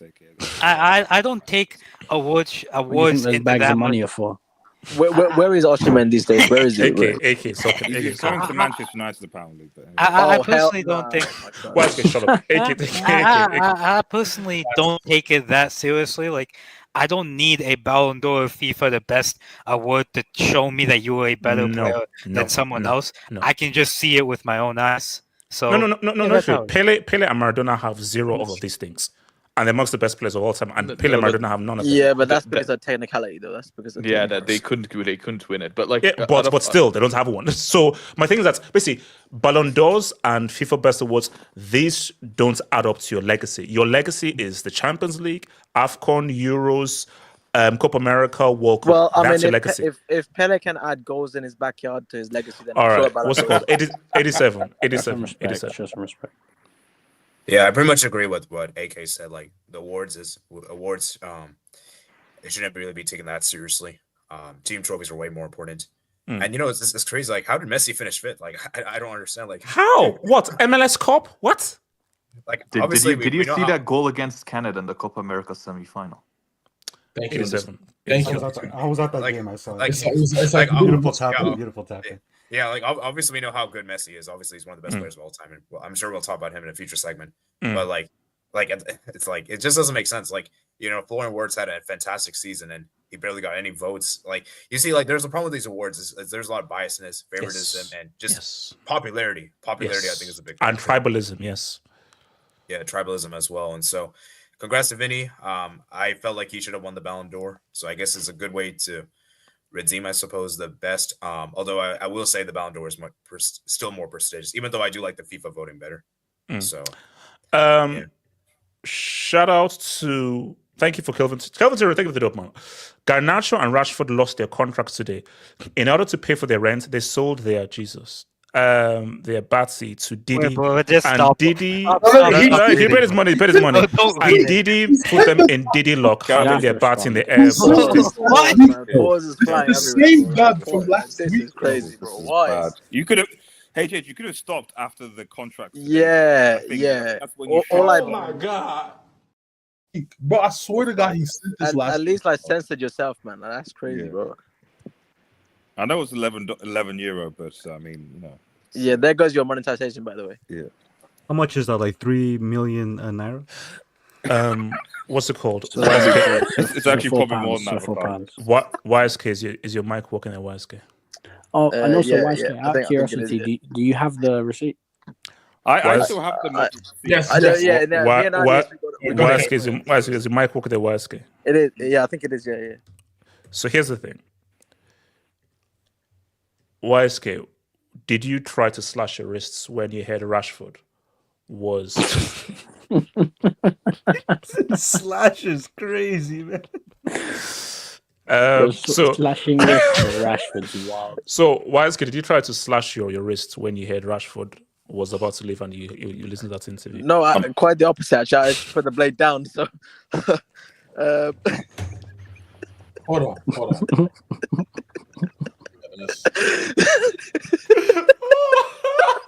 Rashford's leaving, man. Pick up the knife. Is he really leaving? Bro, he came out in the interview. So Thomas Messi, you said you had the blade at the ready. So if Rashford said that I'm ready to stay and everything, whoa, that's crazy. No, I'm playing the violin. I'm playing the violin. Oh my god. That might genuinely be a red card. That's crazy. All right, okay, fine. I'll give myself a yellow. How can you play music? I'll give myself a yellow. That's crazy, bro. Oh my god.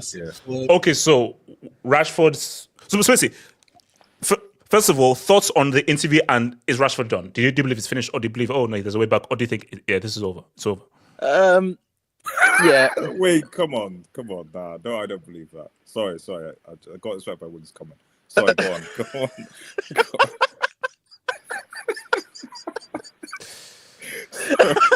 Basically, put it this way: I'm not going to bring it up. But wing, that's a yellow. Wing, that's a yellow. But I'm not bringing up that comment. But wing, that's a yellow. You know who we need on this Hangout right now? Seriously, what's it called? Hamza and Gatlock. Be aware of who has a yellow on the things as well. Hamza and Gatlock, please. I wonder what Yasir Saeed is thinking right now. That's interesting. That's interesting. Yeah. That's very interesting, actually. Yeah, good point. Yeah, maybe he's the one who's got the blade now, not me. Wow. Look, I sent him a message. He didn't reply yet. It's been like 4 days, by the way. He's been MIA since Rashford. It's been MIA. I'm worried. It's been left on red. Yeah. Shout out to Yasir, man. I think it is. I personally think it is. Why? Because it only took him a day to fold. I thought it might take some time. It might take, this whole situation might marinate, and then towards the end of the season, he, effectively hands in a transfer request. But it literally took less than 24 hours, just 24 hours, for him to come out and then say he's. From what I got from that statement that Fabrizio put out from that interview or whatever it was that he was done. I mean, he said it. He said no, because if you're the manager and a player says, I'm ready for my next challenge, you're not playing for me anymore. I'll get to the manager. Because this is a very important point here. But personally, I think what happened was, I know Amorim had to spin it in a way to the media, which doesn't, harm the PR side of United. But I think what happened was Amorim sat this guy down in the office and just grilled him, like absolutely grilled him. And then said, you're not playing the derby. Just sit out. Go training first thing in the morning, and then go straight to your yard. Like, just don't even bother coming anywhere near the stadium. And I'm guessing something similar like that happened with Garnacho as well. But so okay, Amorim didn't say yard, obviously, but that's just you put it. That's your infraction. Good. Oh, good. Yeah. Right. I don't know what is it, Casa or something like that. So he told him to go back to his casa, and then he didn't like it. That's all I just think the way that statement was made, his ego has been hurt now. Like because he's been dragged by the ex-players across the media as well now. I feel like 80%, maybe even 90% of the United crowd is on Amorim's side. Again, because you can only go through so many managers, bro, and the same situation happens over and over again, bar one season that where he lived up to his full potential, whatever that means. And then the rest of the time you're ghosting. So I think Amorim just grilled this guy, and he didn't like the fact that Amorim, went about the situation that way. But here's what I like about Amorim, bro. The press conference in response to Rashford's statements, the way this guy spun the narrative as to Rashford is now referring to the new challenge as the United challenge is insane. Like, that's crazy. Like no. He knows what he's doing because he's like, I know, bro. No, because he's like, the new challenge is this United. We need you. This is your challenge. That's diabolical, bro. No, that's diabolical. That's some shithousery and 4D chess, bro. That's some 4D chess because he was like, oh yeah, we need Rashford. Like we need him. he's a big talent. We need him. And the challenge he's talking about is actually the United challenge. For a guy. No. This was genius. That was 100%. Genius. I know, genius. That is not like obviously it's a play of words, and he's trying to get across in a more of a personal way, but it's facts. People who's been there for ages, the club held the club down for ages, bro. They got their jobs cut. Like the blue badge merchants got hit before this guy, so that's how bad it got. So the point Amorim made was very much it's the truth. Like you can't be more blunt than that. Yeah. So when guys who are on like nearly 400k a week are taking the piss in training or whatever they're doing that's not up to the standard that Amorim wants them to be, this is what you're gonna get. And I'm happy that he made an example very early on.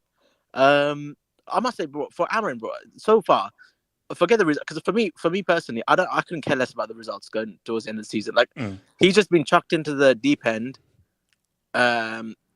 With none of these are his guys. Like he's trying to make the best out of a situation.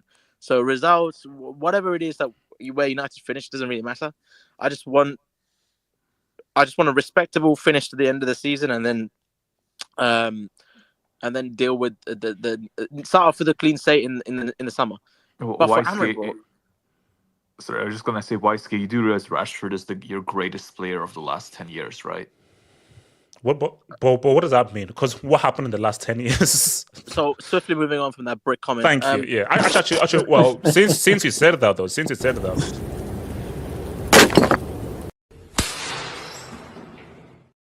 moving on. For Amorim, the thing I'm most impressed with, but this guy, English is not even this guy's first language, bro. The way this guy's communicating stuff, not just just off the media and the fans alone, I can only imagine what he's like with the players, bro. Like I think he's very blunt, and I think that's what United needed. I'm just at this moment in time, I'm looking at this as 1 down, 1 more to go, because I need that rat gone as well.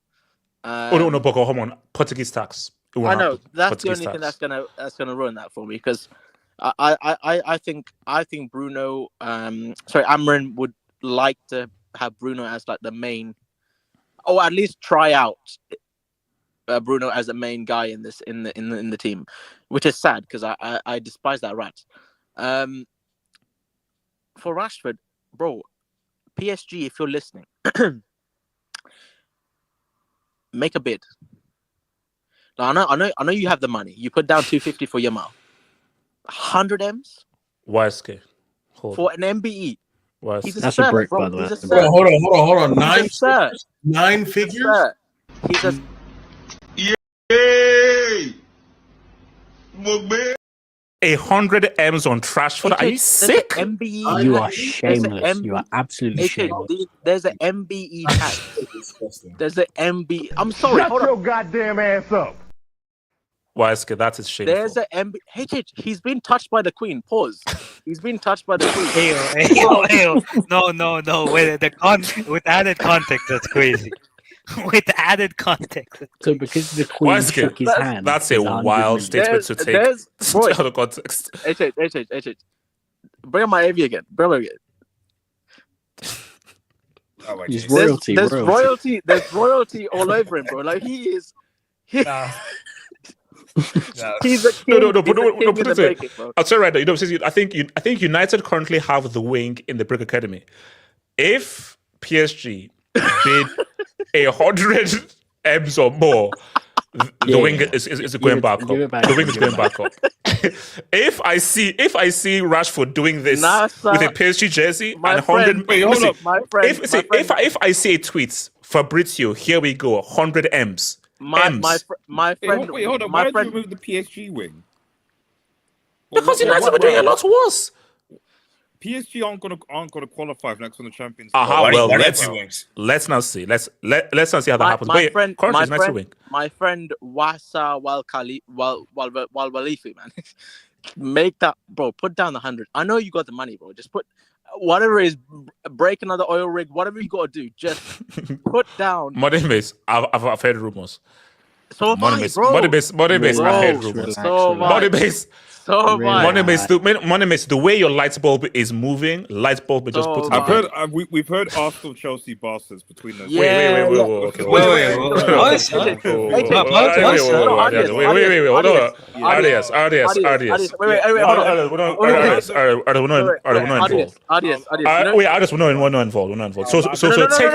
that name out of there.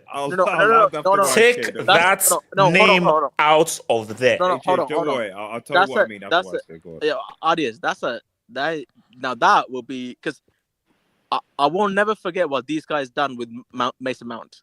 I will never forget it. No. So that's what Ten Hag did. It's only right that equal the score. Audience, I like to think we're fair people, you know. I think it's only right we return the favor by giving them Marcus Rashford.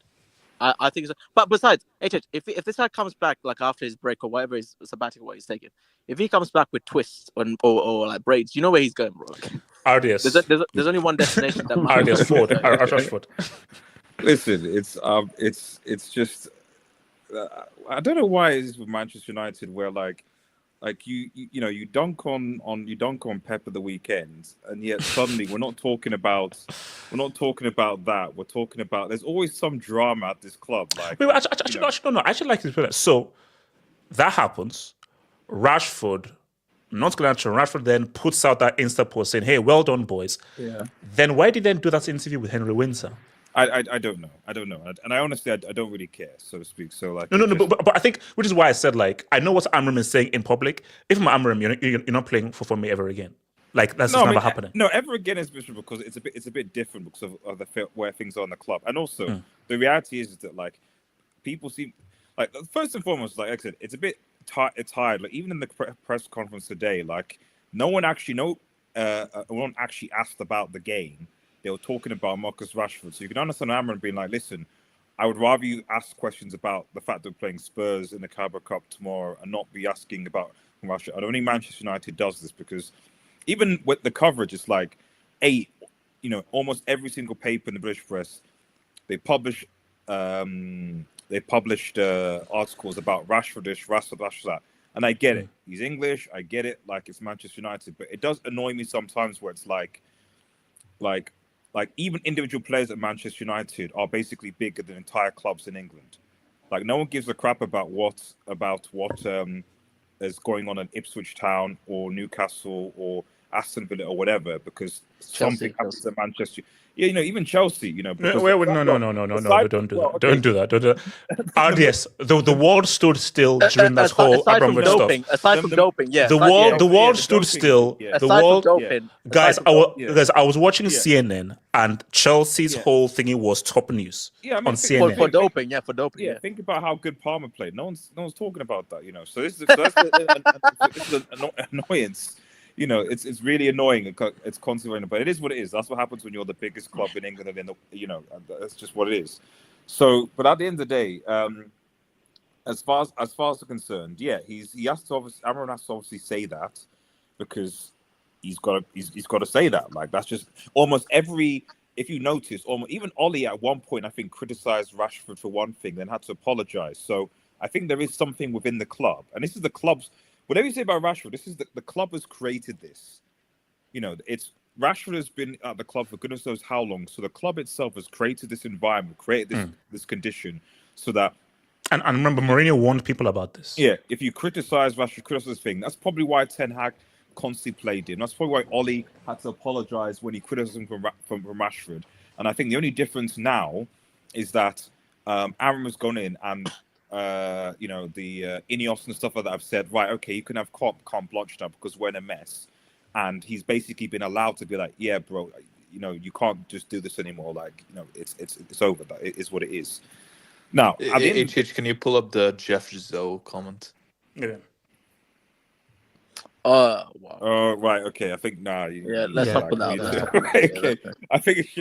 Actually, no. First off, no. First off, what? People are getting way too comfortable. Okay. First of all, undisputed. Way too wild, man. Actually, hold up. Is that a yellow or red for undisputed? Asking me to bring that up. So. First of all, give him a warning. No. Hamza. Deal with Jeff Shu because that's a crazy comment. Hamza, deal with it. I know what, Hamza. I'm gonna leave it to you. You can either put him in timeout or ban him. Hamza, the choice is yours. Give him a 3-hour timeout. The choice is yours. I say yellow for undisputed for vibes. Yeah, that was yeah, okay. Let's not go that far, guys. The reality is that everyone's talking about, being sold, all this different thing, blah, blah, blah. People are forgetting the fact that Rashford still has 3 years left on his current deal and is being paid $350K a week. So, excuse me? So 350K. 325. That is disgusting. Yeah, for 3 years. Because he signed a new deal, remember? He signed a new deal recently. Which is why I said 100 M's. Which is why 100 M's. Bro, I'd stay at United. But the point is like... Hold on. Well, I was going to Ricardo, thank you. RDS. What?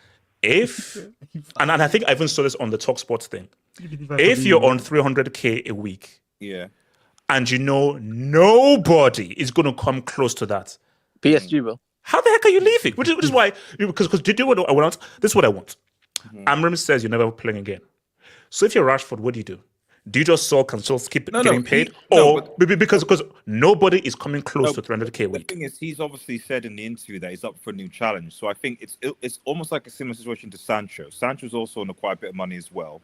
But obviously, Manchester, he was loaned out to you guys, to Dortmund and to you guys. Manchester United obviously took a hit. I think the difference is in this situation, Rashford is an academy product. So any money that's made from him is obviously profit, and obviously that helps the whole FFP situation. So I think United would actually be keen to sell him. You could probably sell Marcus Rashford for at least like 50 million or so, but potentially, So the question comes down to does he want to leave, and is he happy to potentially take a wage cut because there is no club in Europe that is going to pay his wages?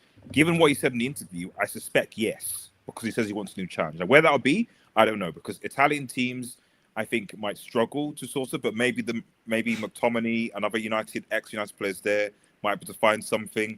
Obviously, one of the things he said, I think, in part of the interview was that his dream was to play at the World Cup that's coming soon. So that would assume that he has to stay in England. So obviously, sounding out to Sancho and him are friends, a bit good. He never really recovered. No. We're good. Run it back. We're good. No. Basically, no. It's right. Remember, Sancho left. He's never really recovered. No. Look. See, Yeah. We do obviously need to replace our drug addicts, which we will, and that replacement is Rashford. Wait, hold on. Wait. Does he wear the number 10? So let me quickly. Yeah. So Mudryk potentially is an impending ban for 4 or 5 years.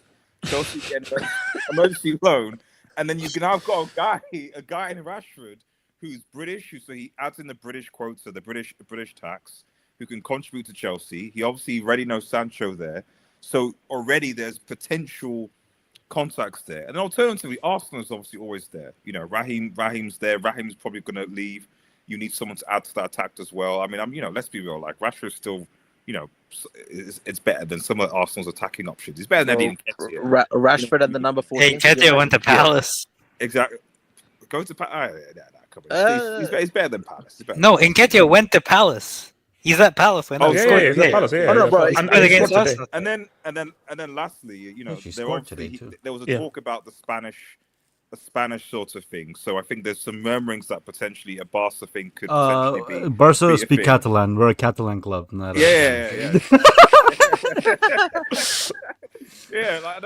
So actually, but again, like, what do you think the best move for Rashford would be? Let's propose. This is actually a good question. Barcelona. I have some ideas. So you're saying Barca would be the best move for him? Well, if we're talking, because I listened in about the chat about Barca with injuries and squad depth, etc. Imagine you bring in Rashford into this squad with the the pace and fitness that he has. You don't have to play. Yamal needs competition. So, oh god. So wait, Ricardo. Who's got the number 10 right now? Who's got the number 10? Yamal's competition is a scrub. I'd rather have. You need to give. Wait, who is Ansu Fati still holding the number 10? Yes, he is. He's the placeholder. Yes. Yeah, okay. Bro, I'm telling you, Rashford, man, you can take that. I'll be real with you. I can't actually even envision. I swear to you, if you typed on Grok Rashford in a Barca shirt, you just see number like 10. error, Number 10. No. Number 10, you just see error code 114. No. Like I can't even envision it. If you can give us that purple patch Rashford, I'll consider it. Yeah, there you go, man. I mean, maybe what happens if it's a swap deal? We give you Rashford, you give us De Jong off. We take De Jong off your hands. You might have to. You guys can take De Jong. Yeah, you guys can take. No. Give us Yamal, man. It's a fair trade. He's not for sale. Throw in a cheeky Garnacho, I might consider. A cheeky Garnacho is ridiculous. Rashford Nunes trade. Don't say that, man. So who wants to talk on can I speak on this? AK, go for it. AK. Guys, we got but before I preface this, I want to first say shout out to Rashford for being a good human being. He's done a lot of good charitable work. Shout out to him for all that. Now, here's the problem with Rashford. I cannot blame a brick for being a brick. I cannot blame a loser for being a loser. I cannot blame a crap player for being a crap player. Because the player can try all he wants. He's still going to remain bad. Like, I cannot blame Timo Werner for being Timo Werner. I just can't expect more from Timo Werner than what I've already expected. The problem with Rashford is not the guy himself. It's the people around him. Like, it's the United fans that I've even seen them on a certain X who are still saying that this guy, he's from the academy, he's one of us. Like, he's been with us since he's been with us since he was 6 years old. He's Manchester born and bred. That kind of looks pretty good. I can't.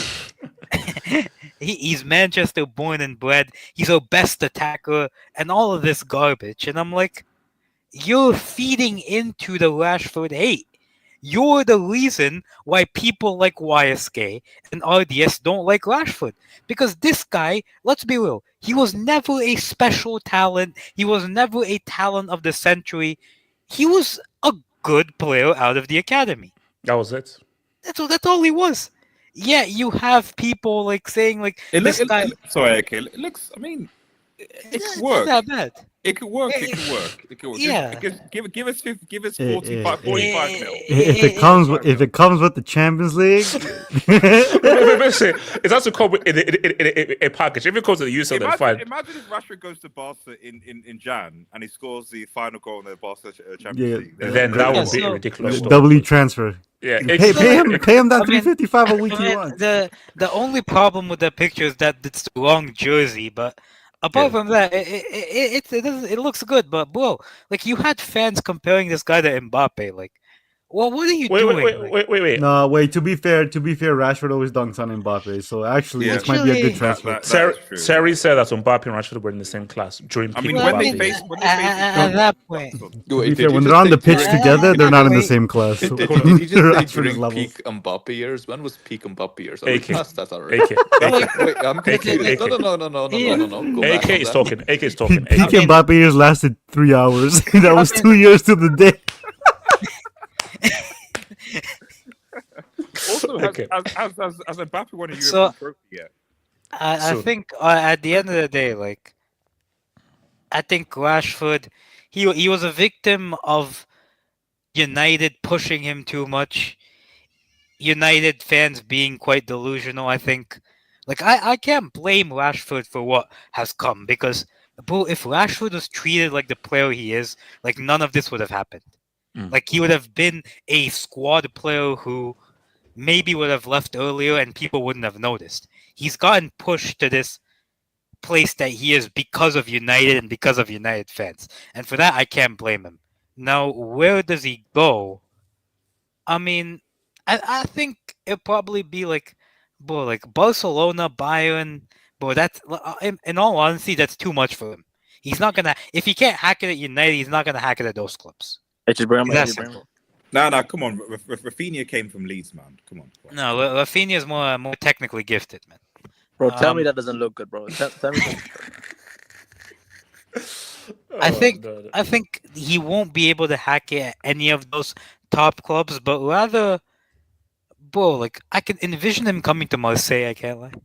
I can envision a Marseille move. Wait, hold up. Like, what law has he broken for him to go to Marseille? What law has he broken? What felony charges does that? Like, is there any charges that we don't know about? You know how there's so many bad players already there? You know how there's so many bad players? Like, you need someone to counteract them. You need, like, a balance there. Like, somebody who's very good to counteract all the negative energy. He's not good. He's the biggest PR merchant. Okay, I don't know about that. I don't know about that.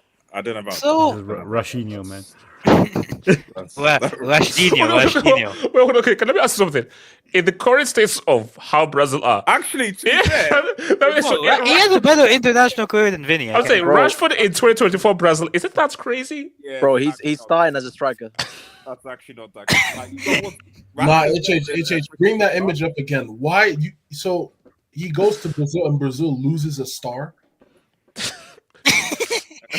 Oh my god! You know that last star was R9's World Cup, so they got revoked. The R9 World Cup got revoked. Even the air was like, okay. The AI didn't want to give R9 as well. Yeah, no. So ultimately, I could see him going to Italy, probably. Maybe reunite with McTominay and Napoli. Like, that's his level, man. Like, Bayern, he's not good enough for Bayern, for Barca, even PSG, man. Is he gonna start over Barcola? Let's be real. What? Is he gonna start over Barcode? Barcode's cooking this season. Is he actually gonna start? Yeah, but okay, does Barcode have an MBE? That's true. I mean, I think no. MB tax doesn't count. In all honesty, bro, the guy is, with all due respect to Marcus Rashford, he's like a Newcastle, West Ham, Aston Villa level winger. Like, that's all he is. Like, I don't understand. Bro, go to Saudi, man. Go to Al Ittihad, make your money and cash out. You're 27. Like, this guy's not like 22. This guy's 27. Cash out. And anyone else on the one thing I will say about RDS, just his biggest club comment. Have you guys ever noticed, right? How both okay, man. Have you ever noticed? Have you ever noticed what? Have you noticed what? What the fuck? Have you ever noticed what? Have you ever noticed what? Have you ever? Wait. You were saying something. Have you ever noticed? Honestly, have you ever noticed what? Undisputed. What were you saying? Have we? Undisputed. Guys, we have a show. Guys, we have a show to do. Guys, we have a show to do, and people are listening. We have to be professional. So undisputed. Have you ever noticed what? He's done nothing in the Champions League for Chelsea. Didn't R9 win a Champions League? RDS. Can I just say? Yeah, so you were saying. RDS, can I just say, right, that both KDB and Salah, their contracts are running out at the end of this year, but only one of them is getting all the media attention and no one cares about the other guy. You know, just curious. No one gives a shit if the other guy goes to Saudi. In fact, no one would even miss him. What's it called? 87, talk to me. Yeah, so Rashford, man. I don't know why Sagan United this long to sell. HH, don't you dare. He should have been sold long ago. And yes, I'm pretty sure. So did he ever rate Rashford? I rate him some I rate him like he had some good moment in like months. Like, I never really rated him that highly. 87, just say that purple patch streak. Yeah, it's basically purple patch. It's basically purple patch. Like he was never really consistent for an entire season. You know, wait, hold on. Disclaimer: the image that HH is about to pull up would make Joseph Goebbels proud of this propaganda. Okay. Oh. So. Oh my. Wow. Oh my jeez. Wow. All right, hold. Okay, so go again. Wait, why is it not one in a? Sorry. Wait, No, it can't generate a photo. Wait. It is 87. AI can't generate a photo. 87 is talking. 87 is talking. 87 is talking. No, R9's a fraud, man. 87. He's a fraud. Shut up. 87. Continue. 87. Okay, so that's what I was saying. Like basically, like if he was an academy player, most of the clubs he probably would have been sold. It's just that United nowadays are the same as before. Okay, but you said, because I already said this is good. So where do you think he should go then? What would be the best place for him? This is actually a really interesting one because I actually don't know the 100%. See, I think Man United, I mean, if they're smart, I don't think they'll sell to a top 6 team. I mean, that would just be stupid. Like if they sell to another to rivals, top 6, I just don't see it. Now, could they sell to a team outside the top 6? So why don't you think they could sell to a top 6 team then? I just think the rivalry thing is going to be big, and I just feel like I don't know. I just don't feel like I just don't really feel like Rashford. I just feel like United wouldn't do it. Like that would be so down. Now, but the thing is, I don't know. Would Rashford accept going to like a non-top 6 team in the EPL? Like I'm not really sure if he would. But my thing though is the reality. If it's between you're going to be on the bench or go play for West Ham and ball out. Also, as well, because that's why it's an ego thing. What's the name of that? Yeah, ego is big. Like, what's the name of that white winger for West Ham? Chunky dude. West Ham. He plays on the right wing. Bowen. Jared Bowen. Bowen was in the squad and he plays for West Ham. If you're good enough and consistent enough, and I think if you're in England, it's fine. 100% is fine. So I don't know why he should be bothered at all about that, man. Dude, So this guy's wow, that is a horrendous picture. So why does he look like? Why does he look like he's on crack? Why is it? What is that? Is that Corinthians or not? Wow. Bro, he's holding up someone else's UCL, man. Did R9 ever win Copa Libertadores, by the way? He's holding up someone else's UCL, man. I don't think he did. I think he's holding Dino's UCL, man. Can I continue speaking on this? Yeah. Go. Oh yeah. So like the thing is like EPL potentially, La Liga, because La Liga for me, I don't see Real Madrid. Real Madrid, there's no chance. No, heck no. Atleti, no way. They took Gallagher. They took Gallagher. I don't. I don't think. I think Atletico Madrid. There's maybe a slim chance. I don't think it's as. I think there's maybe a little bit of chance, but it's still. I would still say unlikely. I think guys more. said Napoli. I don't think he starts for Napoli ahead of Kvaratskhelia. Pull up my AVI. No. Ahead of who? But Kvaratskhelia. Like the thing is like, I don't. Is there any other La Liga team besides Barca, Atleti? I don't see any other La Liga team. No. Basically, you're right. West Ham. He has to go to West Ham. What the hell? I think. What? 87. I think that's Bro, West Ham. I think. Why does that look like Pulisic? Wait, hold on. Why does that look like Pulisic? 87. I think West Ham would be the right. Christian Nazario, man. That's Christian Nazario. Christian Nazario. What is this? Christian Nazario, the Lima. So hold on. 87. Yeah. So let's go to the other top 5 leagues. So West Ham would be pretty good, I would say. Maybe Newcastle would also be good as well. Aston Villa potentially. Actually, you know what? Newcastle. Newcastle. I think. My thing is Newcastle because they're a team that's sort of going towards the thing. They have the funds and everything. Yeah, but don't they have that white guy on the wing? That's pretty. Yeah, he's not starting ahead of Gordon. He's not. There's not going to that. And then Syria. Syria is really up in the air, honestly. Roma. Juventus. Because you've got Yildiz on the left, and you've got who's on the right. Is that, to be honest, out of all these I think moves, it's got to be Chelsea. Chelsea is yeah. What about Roma? So or Galatasaray? Wow. Roma's bad. HH, would you take Purple Patch Rashford though? Would you take No. Not Purple Patch Yes, Rashford. you would. Yes, you would. Purple Patch Rashford was a problem. I don't want Rashford. I don't want any parts of Rashford. Yeah, top 10 mythical players. I'm trying to think what other Serie A teams. So like, because for me, I don't. Up there with you, Salah and I. No. Because I feel for Rashford. I think the reality is you have to humble yourself, and you have to be realistic. Yes, humble yourself. And Wait, I you think speaking about humility, HH. Do you want me to play the receipts? I don't. It's up to you. Like I can play the. They're right here. To be fair. They're right if you here. want. Okay, you know what? Let Let me take this job. We should go back to back. Okay, Kelvin. HH grabbed Rafa and said, "You do know how I got my hairline. Pep is my dad. He took a knife, shaved his head, took the clippers, came to me and said, 'Why so nervous? Let's put a McDonald's side on that hairline.'" It's a Nollywood joker, right? What? He was, like Dark Knight. Let's put a smile on that face. I know this is like Nollywood joker. Okay.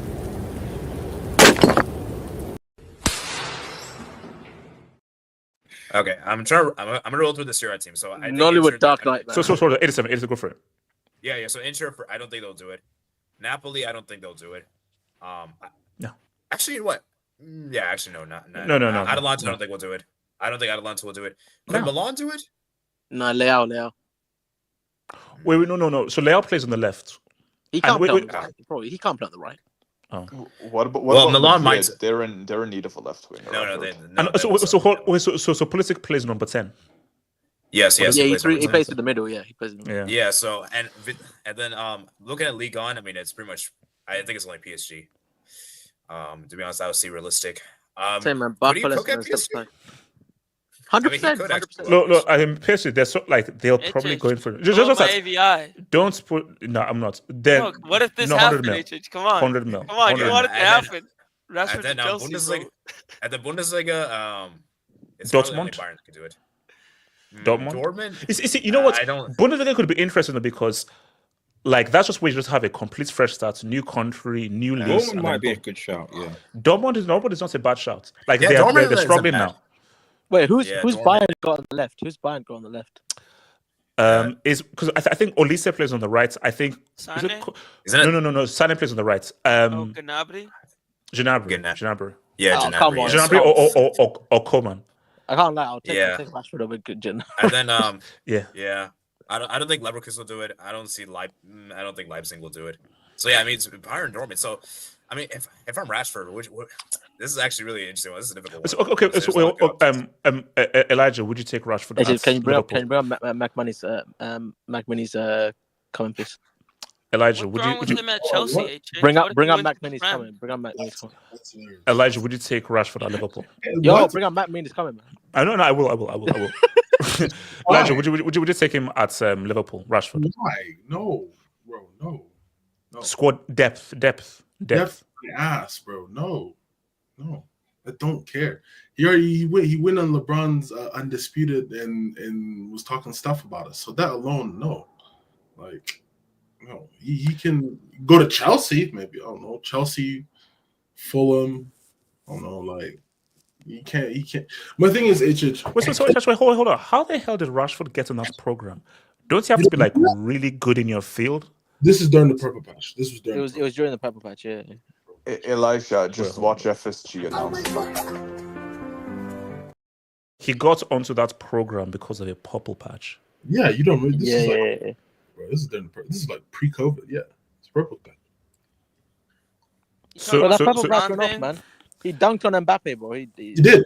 So Elijah, Chelsea. So hold on. So Elijah, you're not taking Rashford at Liverpool? He can go to Inter Miami for all I care. I got the money for it. So. Oh, Messi through balls. He's gonna rediscover his form. Yeah. He might. 40 He's gonna get minimum. nominated for Ballon d'Or. It's either LA Galaxy, LAFC. Actually, wait, hold on. Let's wait there. He has been at several NBA games. Yeah, and he's frequent America a lot. MLS.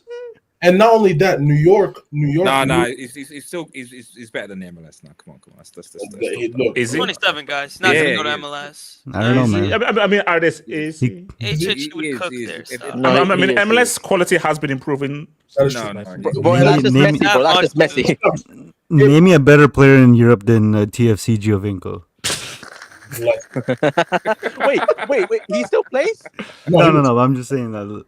Oh my saying god! that. He led us to a trouble, by the way. Something Real I Madrid still don't can't have. believe Giovinco Maybe actually his Rashford should peak. go He to left Pachuca. Serie. But he was a bench player though. He never played for I Juve. can't fight him with that. He won a trouble. But look, He won trouble. my thing is, if you wanted to go to New York is building a new stadium. That stadium is going to bring in like billions of dollars. Wait, Elijah, look at Cosmic's comment, bro. Look at New York City, not Red Bulls. New York City. Elijah, look at Cosmic's comment. Cosmic, go. That's jail. That's jail. Will Rashford go to PSG? I was thinking Rashford be going to PSG would make more sense. Yeah, they kind of need him. Khalifi, cut the check, man. No. But did you know what would like really bruise his But egos? If let's say he gets put up for sale in January and no one buys him, no one goes in for him in January, then he'll be Except like, Chelsea. oh wow. He's gonna win the Prem with Chelsea. He's not going to be. He's not going to be just bought kidding. in January though. If he's going to go, it'll be a loan. No one's going to buy him in January. So Okay, so how do United get rid of him then? He'll be on loan. He'll get a loan. If he's going to go, Loan him like, to Barca for 6 months then. I'll tell you what I don't want this to create, because I want him gone as soon as possible, because I don't want this to create like a weird atmosphere in the dressing room. But it already is though. Let's be honest. Yeah, it already has. I think after that interview, Yoki can't be part of the team henceforth. That's what I mean, bro. It's so weird. The dressing room's already a mess. Garnacho was leaking out the lineups and stuff. I mean, But the key thing is that with those two, but with those two players gone and with how they won, what you want to do is just maintain the group. But you can't have a player give an interview like that and is not part of the team. You literally have said that, hey, I actually want a new challenge. He's not part of the matchday squad for Tottenham, I don't think. All I'm gonna say is that what Jamie Carragher said on Overlap is that we talk way too much about Rashford for a dude who's that trash. I agree. Like, why do we talk about him like he's Ronaldo or something like that? No. It's very simple. Man United and their brand and MBE tax, pretty much. That's the main reason why. A big tax, man. 100 M's. All right, so here we are. oh yeah, let's go HH. So guys, let's talk Mbappe. From one kick and run merchant to another. So is this the greatest final? Was 2 years ago to the day? Was this the greatest final ever? Yes, definitely the one I've ever watched. Second. It's the best I've ever watched. Yeah, for sure. Well, up until Mbappe made it great. Let's okay. Let's just sell. I see what you're gonna do. No. Let's just sell right now. No, you know what? Let me tell you how this is gonna go. You're gonna make this about Mbappe. He's gonna say Messi needed help from Di Maria and Di Martinez. Exactly. No. Basically, I'll take Di Maria's my first pick for all time. Yes, always. Di Maria. Without Di Maria, there's nothing. Yeah. So my thing though is rigged too, 10 penalties. Okay, so this is what I want to refer to. Like, what were your emotions of that final? Talk to me, Ricardo. Your emotions for that World Cup final. Okay, I remember this. Well, I'm East Coast, so this game was like at fucking somewhere between 9 and 11 o'clock in the morning. I just woken up. First of all, I couldn't even sleep the last night. I'm like, bro, I'm gonna wake up to a World Cup final. Like, fucking insane. So what time was kickoff for you guys then? It was really early. It was like 9 or 10, I believe. 9 a.m. Yeah. Yeah, 9 a.m. for the East Coast. For me. Yeah, it was 9 a.m. Something like that for the bro. I woke up like 10 minutes before. I was like shaking my boots, bro. I couldn't even fall asleep the last night, bro. I was with my girlfriend and I knew like I wouldn't be able to sleep if I wasn't sleeping sober. If I was sleeping sober, I wouldn't be able to sleep. So I drank that night so I can fall asleep faster. I set my alarm and everything. Sounds about right. For me, it was 8 a.m. Yeah, so I remember I woke up. I was so nervous. Watched the game. Argentina were cooking, man. They're fucking cooking. No, because that's what I say. Like, people forget, like, for 70 minutes, there was only one team in that game. 80, let's be honest. Oh, yeah, 80. It was a beatdown. It was looking like a beatdown. It was really one-sided. Okay, the penalty happened. Honestly, anybody who says that isn't a penalty, I just don't understand how you don't think that's a penalty. It's textbook penalty. Messi, I honestly thought Messi wasn't gonna fucking score that penalty just because I have trauma from that guy. Scores the penalty. And I was like, all right, shit's good. Things going good. They keep cooking. They're still cooking. I'm seeing disaster class of the century by certain players on the pitch. Wait, no. Name and shame. Giroud and Griezmann. Well, no, everybody was fucking specifically Giroud and Benzema. Well, to be fair, the only credit I would give is the back line because that first half alone should have been a blowout. Yeah. And then Di Maria scores, and when Di Maria scored, I'm like, "Yo, it's over. It's happening. It's happening." Yeah, like, it's over. No, because at that point I was like, okay, yeah, because like it was so lopsided. The performance, you're like, yeah, come on, it's over. And then obviously I remember before the half, Dembele get hooked before that. Yeah. 41 minutes in, better than Mbappe, though. When I saw those, it was a double substitution, I believe, at the 40-minute mark. I'm like, this is like the biggest collapse you would see from a defending champion. Yeah. Second half vibes are good. Family's calling me like, yo, Messi's gonna win. I was like, yo, you know what? Just wait. Let the final whistle blow. No, that's it. Like, you're not saying wait. You were already saying, No. I ignored some phone calls because I didn't want to jinx it. Because you don't want to look stupid in halftime and look even more stupid in fucking 90 minutes. 80-minute comes. To be fair, I know you want to make it all about Mbappe, but I thought the Deschamps substitution the work rates of Camavinga and Coleman was brilliant. So did Moani and Thuram come on? Or were they starting? They came on. They came on. Yeah, I think Thuram and Moani kind of came on. Yeah, Thuram came on earlier, but I think Coleman came on later. But I remember when Coleman and Camavinga came on, definitely a great substitution by Deschamps. And to be fair, like Colomani won the penalty, so he came on probably in and around the same time. Wait, I thought it was Thuram that won the penalty. No, it was Colomani. Okay, was harassed him. He got the penalty, Mbappe scored, Dibu fingertips. I'm like, all right, let's not fuck it up now. Let's be real. So when he scored the penalty, I thought consolation. Wait, what's going on? What are we talking about?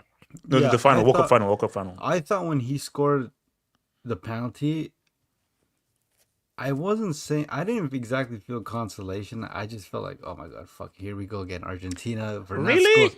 No, I didn't. No, I mean, based on how the game was going. Nah, but it's just like, bro, you get a little bit of momentum off a penalty, because, bro, that penalty. Yeah, let's just say the referee didn't give the penalty because he thought it wasn't a penalty. That first penalty changed everything. Because Argentina were just in flow state that whole game. So now you have a break that now you cut the lead in half. And then, honestly, I remember I was watching on a stream, so it's obviously delayed. I have my Twitter opened up on the side. I shit you not, after Mbappe scored, I see the timeline going crazy about Mbappe. I'm like, who's gassing up a 2-1? Like, nobody's gassing up a consolation goal.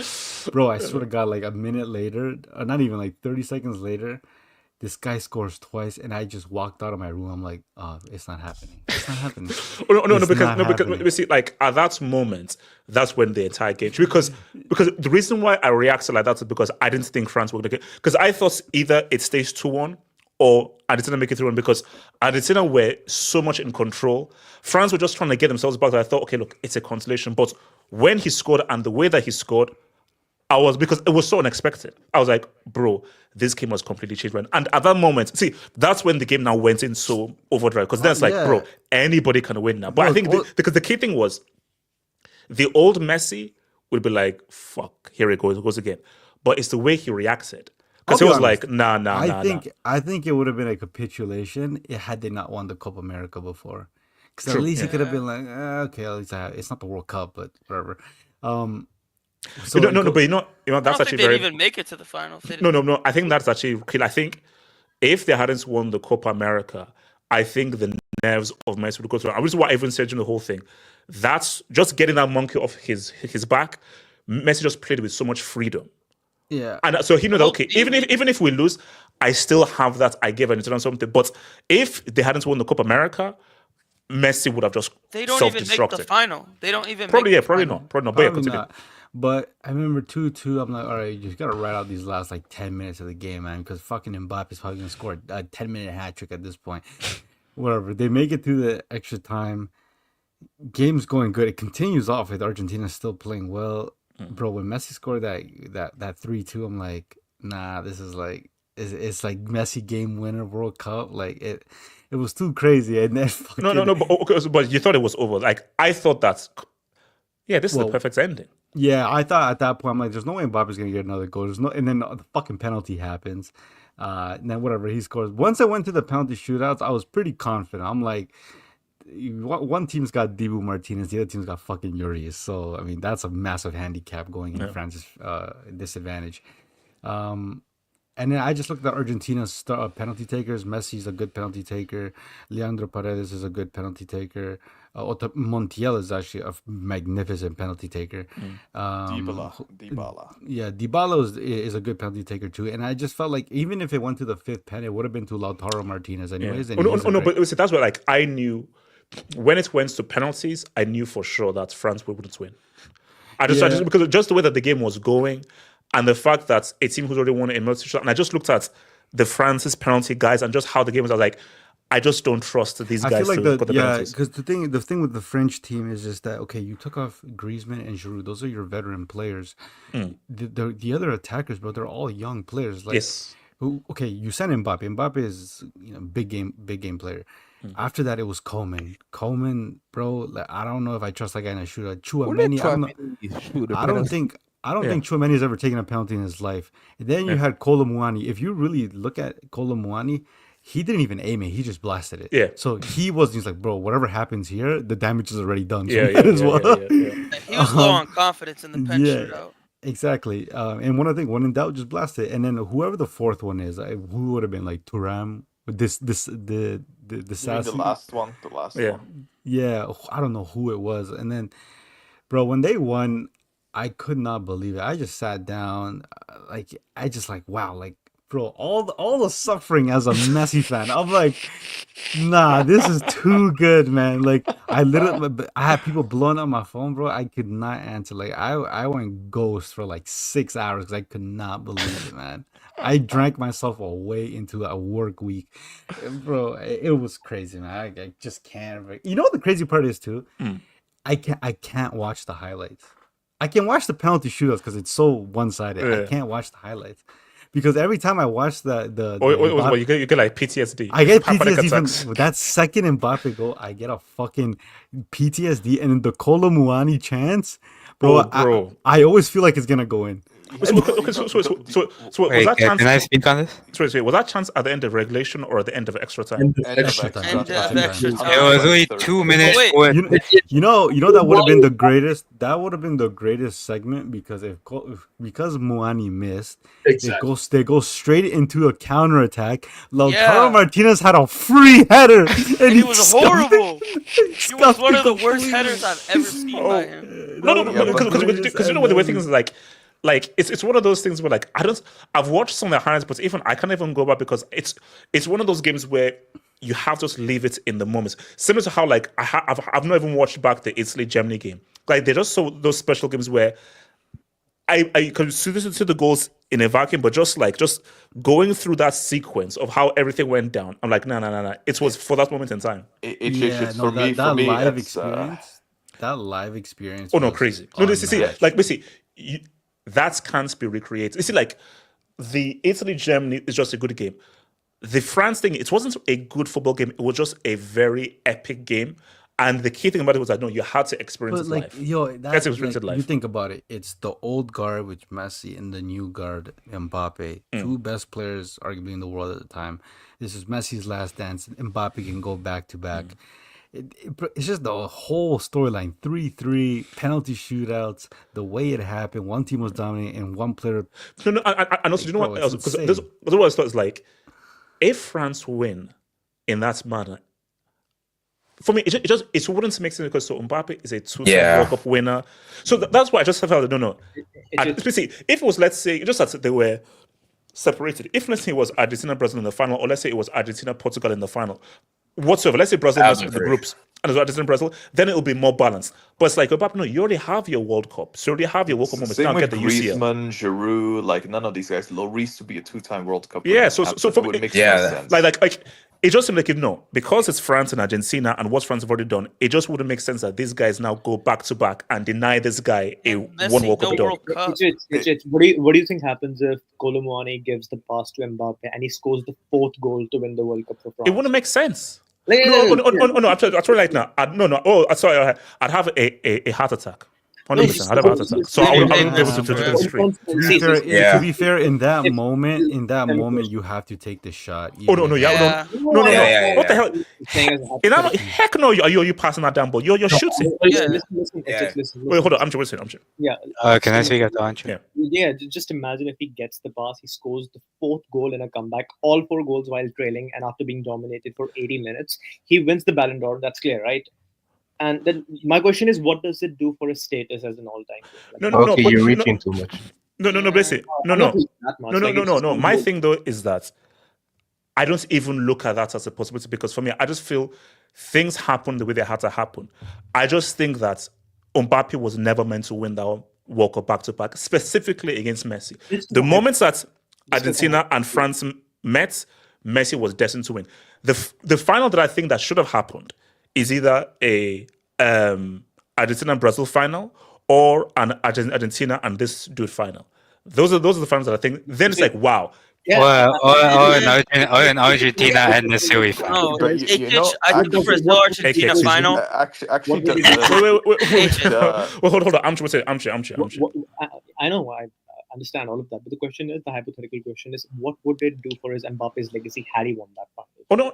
See, it would be massive. But then people will then say that, okay, well, you need a UCL. But based on just how heavy the weighting of the World Cup is, it would put his state aside because put it this way. That is the greatest losing performance by an individual in a World Cup final. Yeah, I think so too. So, and for me, I don't think there's ever been a player who has had a greater impact on their first 2 World Cups than Mbappe has. He'll be amongst the greatest World Cup players of all time. No, 100%. The only player who's comparable is R9, right? What is it? The only player who's comparable in his first 2 World Cups is R9. Basically, R9. But then, so R9 was the best player in '98, and he just went full gid in 02. Yeah. So, but my thing is that it was the moments that it was Argentina and France and how that happened. I knew that Argentina, they're destined to win this. They're destined to win this. I don't know. I mean, I thought it was really even going into the final. I think it's by far the biggest. Yeah, I agree. It was even going into the game. I think it's by far the biggest sporting event of all time, in my opinion. Not just football; it's the biggest sporting event ever. The biggest sporting event of all time is Rumble in the Jungle. That is the biggest sporting event of all time. No, it's not. It is. Nobody cares about the 1960s. Don't disrespect that Rumble. You cannot disrespect the Rumble in the Jungle. Shout out Muhammad Ali, but this is coming from. But when remember, context is very key in everything. When you just look at the magnitude of who Muhammad Ali was, how global it was, and you just look at the history up until then and the lead up to that, everyone knows that is the greatest sporting events of all time. Like nothing comes close. One thing I will say though is that heading into the game, mainstream, it was just not possible. Muhammad Ali is like generational. Yeah, so one thing I will say is that like a lot of people feel that who was the favorite going into the game. I thought it was pretty even. I think it's quite interesting that going into the game, I felt that France had a better team, but looking back, I actually think Argentina had a better team, which is kind of weird, because like for instance, right? I think Enzo and McAllister are better midfielders than Tchouaméni and Rabiot, for instance. No, but even to add to that, England should have beaten France. Should have. Like if you look at that game, I felt that just England just overall performance edged them. So France, we should have beaten France, man. We should have beaten France. Brazil should have beaten Croatia. No, thank you. Morocco should have beaten France. Like put it this way, Argentina were pretty much, apart from Saudi Arabia, were the better team in pretty much every game that they played. Like every game they played, they deserved to win. That's true. That's true. Well, better than Saudi. Like in terms of like you look at okay. So in most of Argentina's games, they were the better team.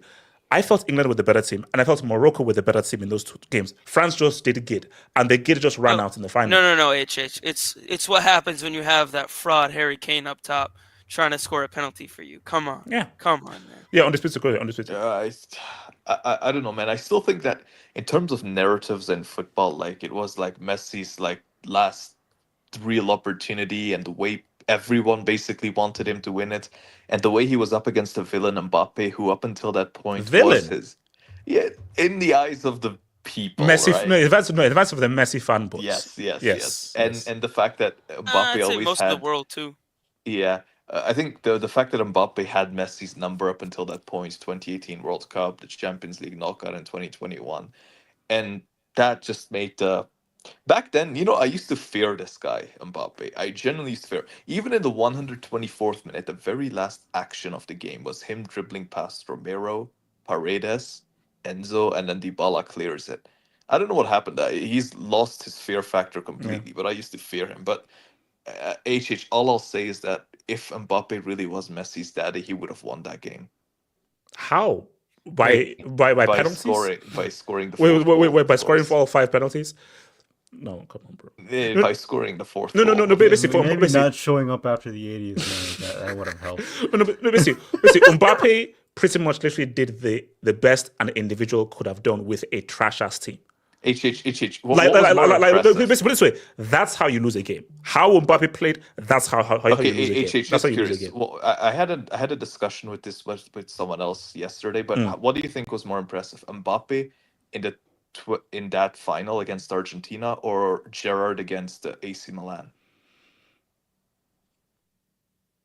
Gerrard against AC Milan, because of because of how trash the Liverpool team was, and just the golf in class. Because yes, the France team were playing badly, but the talent levels of France and Argentina were like this.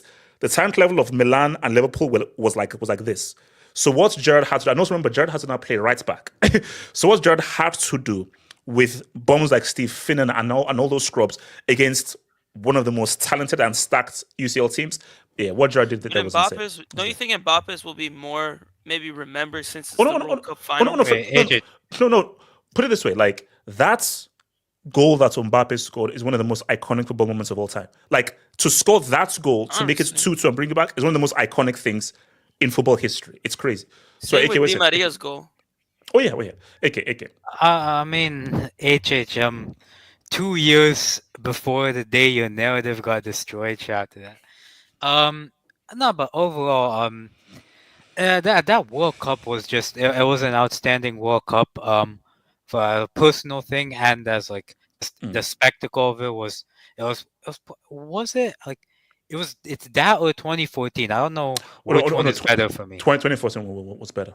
2014 was better. 2014, I was too young to enjoy it like completely. Because remember, you had the James Rodriguez goal.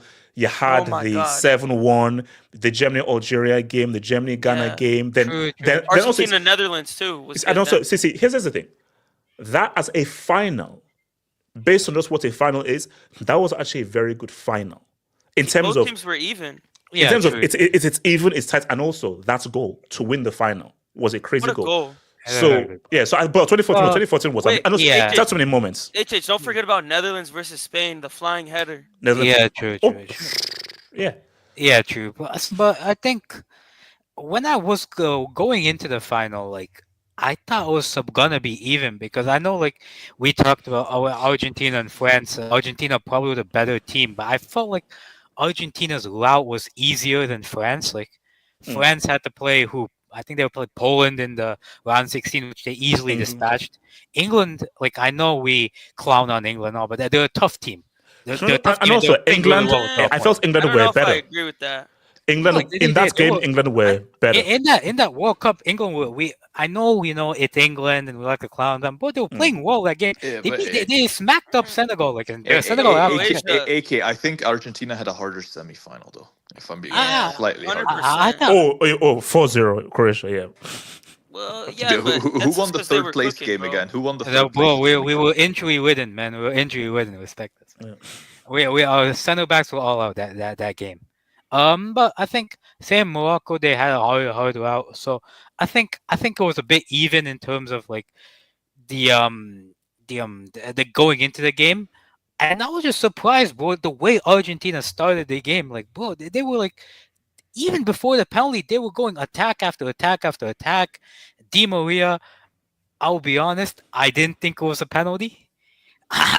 But it was a penalty. It was given. Messi scores, and then Di Maria scored the second one. Bro, like that pass around the corner. But people forget that pass around the corner that Messi did. That created the goal. That pass around the corner from Messi literally created that whole goal because it just opened that side of the pitch up, and then it was a brilliant counter attacking goal. And at that time, I was like, bro, I was gonna turn off the TV because I thought Argentina basically won. And then 77 minutes, like Mbappe scores a penalty, and at that point, I just had a feeling Mbappe was just gonna score another one. Like I just knew Mbappe was gonna score something else. Okay, so you knew he was gonna score again after that 2-1. It was so obvious. Like it wouldn't just go 2-1. It was gonna end in a whimper like that. Like I somehow knew Mbappe was gonna score another one. And one thing that people forget that like changed like literally the course of the game after 8 minutes, Angel Di Maria being taken off for Acuna. Yeah. Di Maria, I told you, man. And this is what I always affirm. If Di Maria remains on that pitch, that match doesn't go to extra time. Just his legs, though. He's too. The moment Di Maria came off, I was like, because if that guy was on that pitch, he would not allow that game to go to extra time. Or rather, that game doesn't go to penalties. No way. Curious. What if instead of Acuna, his substitution was Garnacho? He wasn't going. He wasn't that guy. He wasn't in the squad. No. But what if he was there? What if he was there? Oh my! Damn bloody fool! That's I think even Garnacho, man. What is he gonna do, man? He's gonna score the winner, obviously. So ultimately, like, yeah, and then like after that, like the extra time, bro. Do you remember like Messi hitting the crossbar in like the 95th minute? Yeah. Moment, and then he didn't even hit the crossbar. Lloris Lloris saved it. Okay. So and then like. Bro, and then like I remember like when Kolo Muani missed it, it was like 3 minutes at a time. It was really like 2 minutes and 43 seconds. So bro, the game would have ended. That could have been the last kick of the game because the celebration would have taken up the remaining time. Like bro, and I'll say it's like you know me, I criticize Mbappe a lot, bro. That if he won that game, I was ready. That was the greatest World Cup player I've ever seen. If he won that game, you win the game. You not only are the golden was he the silver ball winner in 2018 or the I can't remember the silver ball? I think. Yeah. Or silver He won ball. best young player. Yeah, he was silver ball. And then golden boot in 2022, winning that World Cup, being a big part of that 2018 team, and then the golden boot in the 2022, winning the game with a hat trick in the final. But I'll be real, if Muani scored that, and I know we were talking about hypotheticals, but Mbappe was the greatest World Cup player for me because you can't. That's too much. And that's why I said like it would have been too much. That's why it was never going to happen. It would have been too much. Do you think though? All right. Oh, sorry. Go ahead. Yeah. And then ultimately, like bro, Messi winning his World Cup, winning his World Cup, maybe was going to be the last World Cup he was going to play for Argentina. It was a great story because in 2018, I remember the commentary after the France-Argentina game. They were like, Lionel Messi's last World Cup.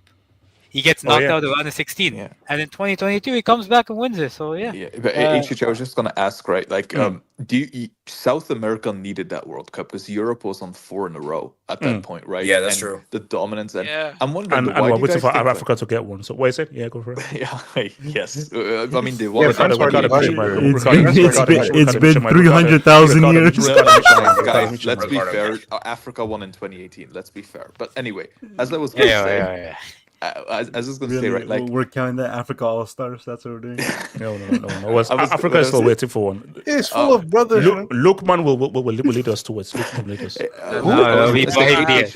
Lukman. On this page, you're not making it to a 500-team World Cup, man. What is the interesting thing is, right, is that Brazil has been flopping badly since post 02, really, right? Can't get past quarters. One time they got past quarters, they got bitched by Germany 7-1. It's been a horrible run for Brazil. Interestingly, Argentina has reached 2 finals, won one, narrowly lost the other. So it's kind of curious. Why do you think Argentina's been doing better than Brazil in the last 20 years international football, even in Copa Americas? Well, Messi. It's very simple. Like 7-1, people don't realize what 7-1 did to Brazil's psyche. Like 7-1 was. Let's see. No, hold up. Two things: Dunga and 7-1. You say that though, but like, boy, they should have been Croatia, man. Like, there was no excuse. No. They should have been Croatia. 7-1. I told you. 7-1 was 7-1. Lead in the 106th. Listen to what I'm telling you. 7-1 was a hex. To be fair, so you could be leading 3-0 with 2 minutes to go. 7-1 is a hex that Brazil have to go to a witch doctor and remove that hex. 7-1 is a hex from Brazil. It was probably in Brazil's best interest to lose that game to Croatia, because if they had lost to Argentina and then Argentina go on and win the World Cup, that country would be one thing though I will say, I think one of the reasons people don't really talk about, right, is that like Brazil's midfielders in this century have been trash. I'm not talking about DMs. I'm not talking about DMs like Casemiro, right? That's different. You're shielding the back line. I'm talking about proper central No. But also, if you look at that World Cup, think of the heavy hitters. Italy didn't qualify. Yeah, not there. Germany got grouped, and Spain if you look at that, I'm looking at like the heavy instance of the guys who have like World Cup heritage. Yeah, Italy didn't qualify. Germany got grouped. If Brazil had beaten Croatia, Argentina beat Brazil. That Brazil team was. I don't know though. HH. Brazil. Wait. Antonio, but I dare you to compare that Bombers with Richarlison to Romario, R9, and there's a problem, HHs. Can I say something? Yeah. Antonio, go for Antonio. So here's the difference between Argentina and Brazil. You said that would have been an ideal final. I mean, it would have been hype, but it would have not been a good watch in terms of like the football being played, because when Brazil and Argentina play, it gets dirty, man. It's like UFC out there. It would have been a tight 1-0 deficit game, and maybe Brazil could have won. That would have been a much harder matchup than Croatia. But here's the difference, though. I think if Brazil had gone to the final, I don't think they win it like Argentina. I think it was just obviously destiny for Argentina, but if they play Brazil, I do think that's a tough matchup, because in World Cup qualifying, neither one beat each other. They only barely beat Brazil in Copa America final. I mean, it would be tough. I think they could beat them, of course. I think the difference, what I would say, is that Argentina would win the World Cup. Obviously, they've won it. Brazil, had they made the final, I think they would have lost to France, because I think it's all about matchups. I think one of the biggest things about that final, if you look at the way France lined up, I don't know exactly what their formation was, but completely Argentina nullified them. I think Argentina played a 4-4-2, and you could see Griezmann was getting absolutely done dirty in the midfield. Giroud was just too old, couldn't do anything. And Mbappe was getting literally, I mean, I think he was a ghost on that wing, because he had no outlet, he had no space, so he couldn't do anything. But you got to give credit to Deschamps, because he saw that obviously Di Maria, Scaloni kind of had to take him off, because Di Maria was a viejo. He was an old man. He could not keep going, and he had injuries throughout the whole tournament. And Deschamps, he obviously saw that, but even before, he made some subs. Putting on Coman and Camavinga, huge subs that changed the game. Because if he doesn't put those on, and then also take off, I forgot, I think he took off Giroud and Griezmann for Thuram and Kolomuani, which also helped because it gave them more pace. It allowed Mbappe to get basically what he did is, okay, France, we're literally just going to play to Mbappe. We're going to get the best out of our star player, because he was pretty good that World Cup. And it was the only way they were going to get back into the game, which they did. And it was just a crazy game. You got to give France credit. I mean, they also had injuries too. Wait, hold on. Let me to Barry, thoughts, memories from that World Cup final. Yeah, can you hear me good? Yes, sir. Yeah, because I was in a meeting and I was having trouble. My bad. But yeah, this was the most nervous I was for ever any sporting event I've seen, like World Cup, Super Bowl, finals, whatever. That was the most nervous I was ever, because I'm a big Messi fan. I knew he didn't cash in. it's done. It's over. So just the way it went, I thought they were gonna win 2-1. The Callister, Di Maria were gonna score, and Mbappe just a little penalty just for consolation. But then when it was 2-1, I actually missed the Mbappe second goal. I missed the volley. Oh wow! Because how did you miss it? Because I went to the restroom quickly to wash my hands and all, and then I came back, and then because when I was washing, I heard ah. So I was like, what? My brother said 2-2. I was like, fuck off. No way it's 2-2 that quick. And then I saw the TV. I almost crumbled, man, because I was like, oh, man, this is happening. Then when Messi scored 3-2, I was like, this is it. This is the perfect story, the perfect script. Shakespeare couldn't write a better stuff than that. It's over. Then Mbappe, punk ass, hat trick. But then when it was penalties, I was like, but they got fucking Lloris. Ain't no way they're gonna. But I think that's the key thing. I knew that the only way Argentina miss is if someone sends that ball to Tokyo. Yeah, exactly. Because I was like, Lloris. Which is why Barry Kane is such an effing moron. If Lloris is in goal, just get it on target.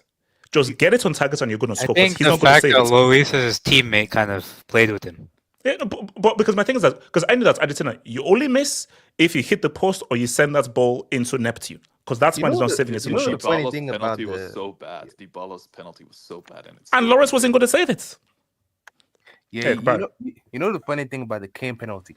I've watched multiple angles of that penalty. not once I've seen where the ball actually went. We never tracked.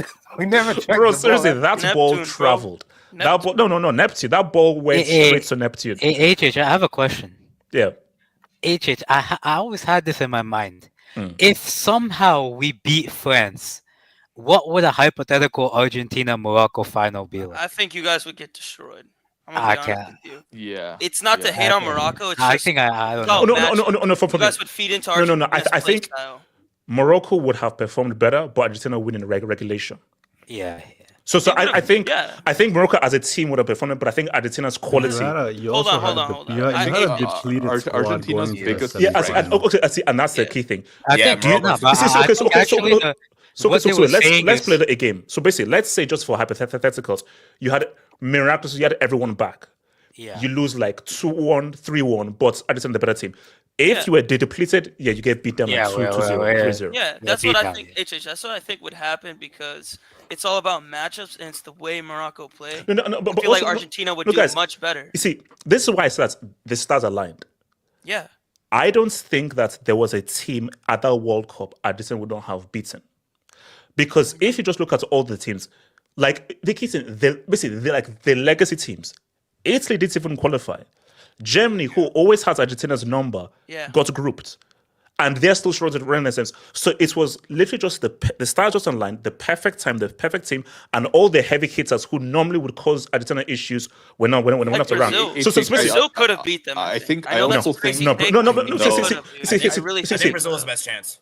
See, Brazil would have been Argentina's hardest game due to just South America rivalry tax, but they beat them. Yeah. But they beat Brazil. The thing with Argentina is that people don't talk about this because everyone's always Messi. But another thing they have is like they never lose a midfield battle since McAllister and Fernandez got introduced into the team. I've never seen Argentina lose a midfield battle ever. I think that's the thing because really good. For me, that's why I said, look, Argentina were the best team at that World Cup. Like they were in terms of just how they were performing, they were best. The reason why we say like the biggest one man, it's the team the closest thing to a one man carry job was Maradona in '86 because West Germany were the best team in that World Cup. West Germany were the best team.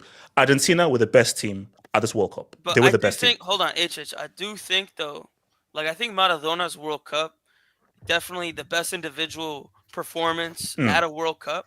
Yes. I think for me, after Messi winning it, how can you argue that he's not up there, at least number 2, maybe 3? I think it's up there because even though his team was really good, if you take Messi out, obviously if you take Dibu out, right? But they really relied. That team was built around Messi. They lose to Mexico if not for Messi.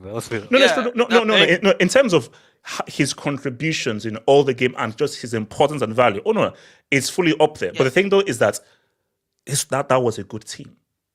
So it's like, Messi just elevated an already good team. It's not as if like, bro, these guys are like fruit sellers, and you really need just to elevate us. It's like, no, this is actually bro. Look at the last Copa America when Messi was asked, and what it is. So Messi just basically, which is why I said like, you already have a really good team, and he puts Messi there. Nobody was beating them in that World Cup. The thing is, in a modern game, you have to have a good team to win the World Cup. If you don't have a good team, we saw in 2014 what happened. Yeah, Argentina were good. Who was the better team? Germany. They just obviously were. No, but you know what I've always said? So let's even go through. This is just my view.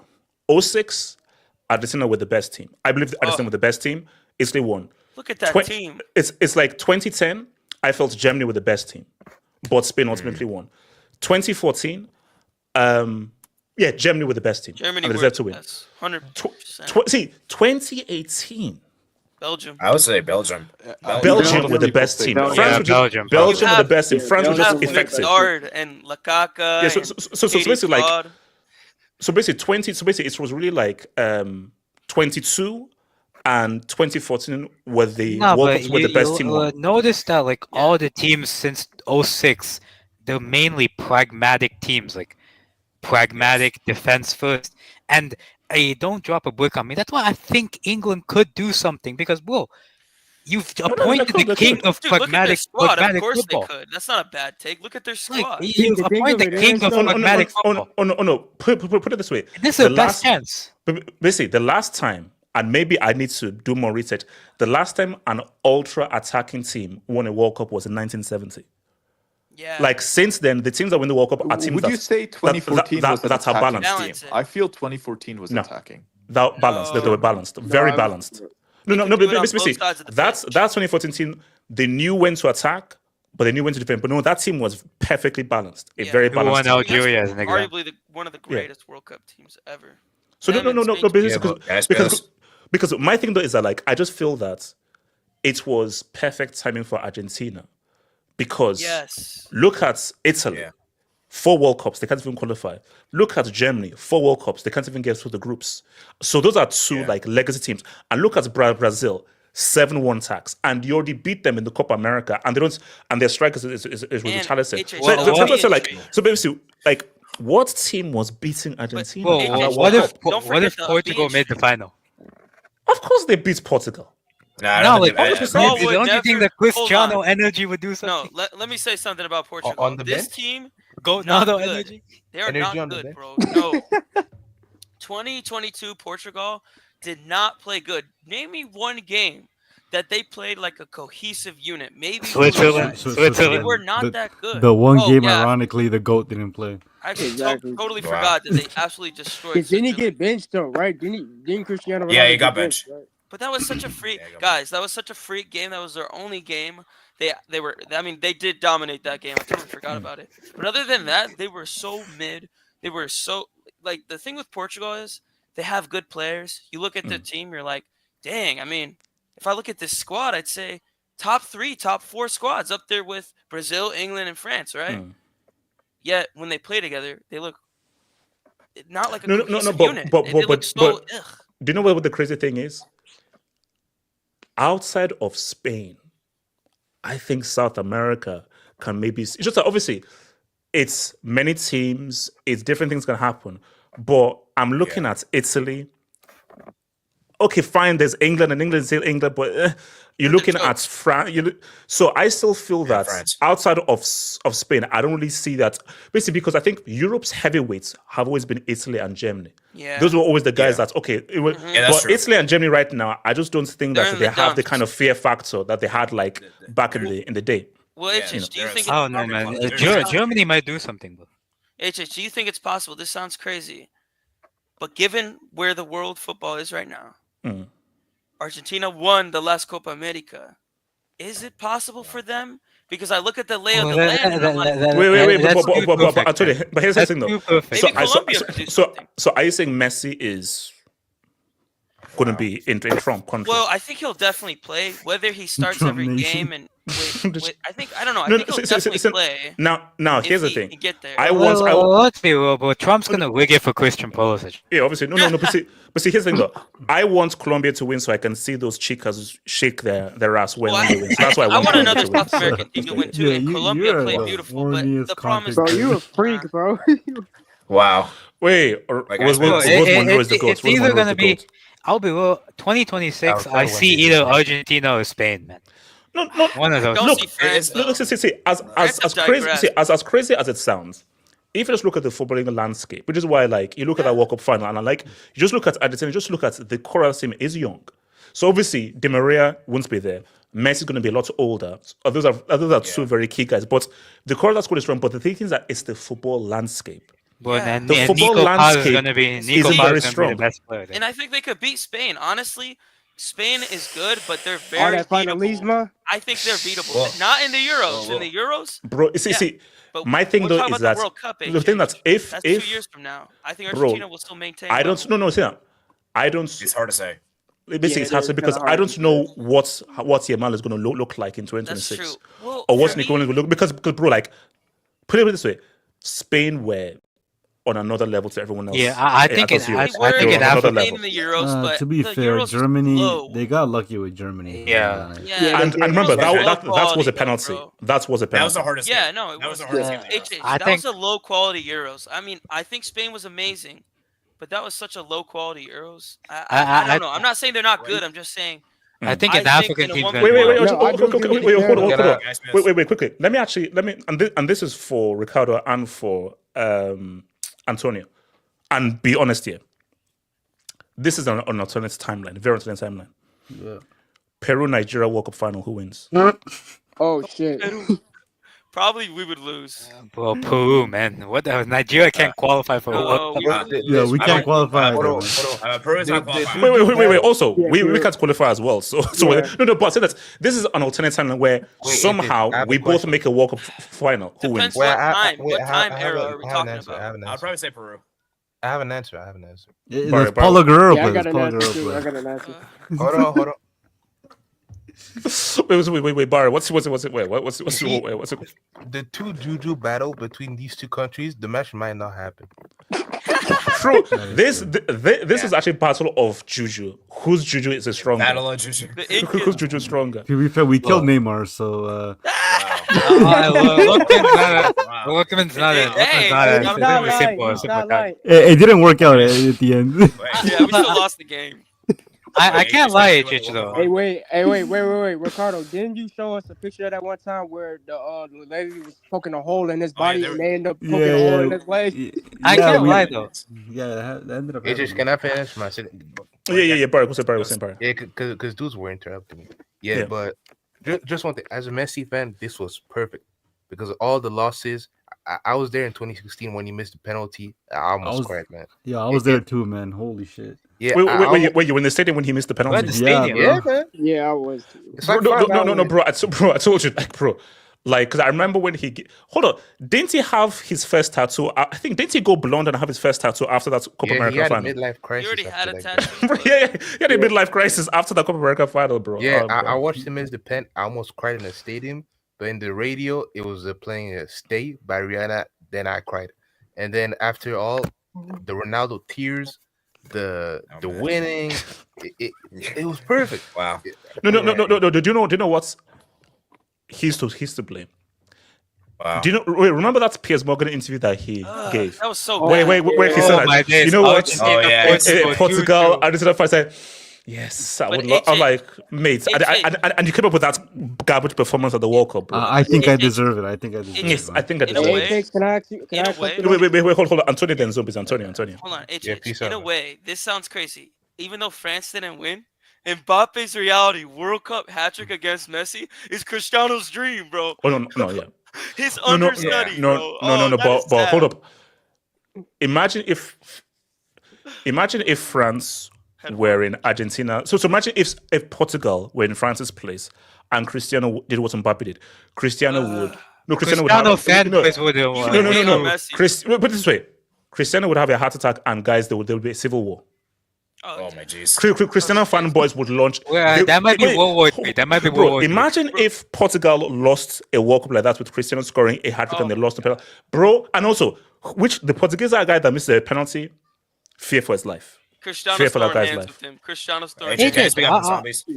Yeah, it's called Zombies in 87. Zombies. Can I speak up for you? Yeah. But yeah, Zombies. So that World Cup, that was legendary. Like literally legendary. Like the one thing I love about this World Cup is it brought like so many emotions to where it was a freaking roller coaster. Like if you would have told me that the World Cup was gonna be like this, I'd have really slapped you. But thanks to the two, players, Messi and Mbappe, they said what's up. Like I'm not gonna lie to you, HH. For a moment I thought France was gonna win this because they did have a lot of good players in there. Like we talking like Mbappe, Camavinga, Griezmann, Dembele, Koundé, a whole bunch of good guys. But then I had to stop and think Argentina can do this because nobody has beaten Argentina. So when I watched the game and literally like the first half, Argentina scored them 2 points. I'm like, oh shit, Argentina could really do this. But then here come Mbappe, punk ass. He scored 2 goals. And that second goal, I'm not gonna lie, that second goal that caught me off guard. Like that volley he did, I'm like, oh shit. Like I literally like was holding my cross while I had my Messi jersey on. Like, Lord, please don't do this. Please don't do this. Zombies. You were wearing a rosary? Huh? No. Zombie. That's too much, man. Wait. Hold on. As in, like you weren't like you said you were holding your cross. Yeah, I was holding my cross chain. Oh, wearing my Messi jersey. No, wait. What did you tell? No. When I say cross, I thought. So did you were you wearing like a rosary that has like the crucifix? Yeah, on it. the chain with the cross. Yeah, chain with the cross. While I was wearing my Messi jersey, I was like, Lord, please don't do this. Please don't do this to me now. But then Messi ended up scoring. I think Messi ended up scoring the third goal. And then, what was it? Otamendi gave them a penalty. And I'm like, damn, Mbappe scored the penalty. And then, I'm not going to lie. The extra time was what scared me the most. But then that, I forgot the goalkeeper name. That save he did. Emi Martinez, super clutch. That thing was super clutch. Emi Martinez. And look, I don't care what nobody else says. For him, he was a fucking hero for that. Because that clutch save literally saved their asses. Because had that would have gone there, that would have been over with. And then we all know what happened with the penalties. It's just when Argentina won that penalty shootout, I cried like a baby doll bitch. I'm not lying to you, like, because I would have cried even more if I was out there. But to see that, and look, kudos to France for what they did, because more importantly to Mbappe, because the dude literally carried France on his back for that. Because but you know what? Because you know what I said for the like. How you guys felt seeing Messi win the World Cup was how I felt when Ronaldo won the World Cup in 02. So that's why for me, I can never really understand your emotions, but I'm like, bro, how did I feel when Ronaldo won the World Cup in 02 when I thought that his kneecaps were grenaded? With all due respect, how do you feel that emotional watching like football? Like, I just never get that. Like, you cry when your team loses. I never get it. Bro. No. When Nigeria, hold up. When Nigeria lost to Denmark, I cried like a bitch. No. Like, Listen to this. I was so sad when Peru didn't make the World Cup in 2020. Bro, like I cried like a bitch. Shit, bro. Devastated. No, but AK, you have to realize for Barcelona fans, I can only speak for myself. I've watched this team before Messi even made his professional debut. To see this guy from the fucking academy being said the next Maradona, being rejected by Argentina because he wasn't Maradona, and then even then he was still suit up and go to retake the fucking teams to finals, lose consecutively, and then seeing the freaking GOAT Naldo win the Euros, it's a crazy and then you know what, you though? see, But hold on, Ricardo, though, but Ricardo, hold you know on, what, you though? see him have all the success with Barcelona, and you just want him to win Yeah. with Argentina, just even a fucking bum ass Copa America trophy, and then they fucking he finally wins in 2021. And it's like, it's not the World Cup, but fuck it, you'll take it. And then, hold on. And then the World Cup comes around. The World Cup comes around. It's like in Bodo, so like, wait, hold on, wait a minute. We didn't actually ask for this, but hey, you know, hold on. Bro, and then he's in the World Cup final. Your biggest fear is seeing him lose 2 World Cups in a row. And on top of that bum ass fanboy Mbappe is the bum ass fanboy Mbappe of CR7 is the one to kill the dream. Him winning it, bro. Imagine that, bro. I felt like fucking Thanos at that point. No. If France had won that, Cristiano would have adopted Mbappe as his child. Yes. Adopted Mbappe as his child. 100%. No. Really? But, yes. Yeah. But no. But I think though is that like football, it's hard to explain because there are attachments to players that you have. Yeah, I get that. Like, because I told you, because for me, I told you 20 years of following one fucker. Messi wanted to be like, I told you, that 98 World Cup, bro, I was about to cry. When I saw Ronaldo lose all his powers, I was like, wait, what the heck happened? And then when I now saw what he did in 02, bro, I was like, that was literally one of the greatest days of my life was that 02 final. I get where you're coming from, but for me, it's like, I find it hard to really get, even with my nation, I find it hard to get emotional over anything, like, not just football, but anything sport related. Because at the end of the day, like, that's the type of guy I am. I get more emotional about stuff that's directly connected to me. So for My thing is it's like that is the beauty of football, that it doesn't make sense. Like these are 10, 20 people trying to get a ball inside a fishness. And there are times where I say, wait a minute, why am I shaking? And why is my heart beating? True. Like, bro, during that, once it was 2-2, if you felt my heart rate, it was insane. I was sweating, my heart rate was going, and I was like, that's just what football does. Like it just takes over your body. That was literally me when the whole game. But when 2-2 hit, I felt like I was gonna have bro. Bro. I could have died that moment. No, bro. At 2-2. At 2-2 throughout. Literally, I was like, my body was shaking and my heart was beating because, like, bro, what the hell is going to happen in this game? If you didn't, hold on, but even if you didn't support France or Argentina, even as a neutral, how can you watch that final and not have your? I'm not saying but Antonio, I guess see, what am I watching? See, I guess AK's because AK is looking into much as a spectacle, but see, for guys like us who are a bit freakish and weird, and also we come from cultures that have, basically, if you, let's say you're South American or you're African, the way that we consume football is a lot deeper than most other cultures. It's like a religion. Bro, I told you, like in Nigeria, there are people who die of like heart attack based on watching football. In South America, they'll kill you if you mess with. No.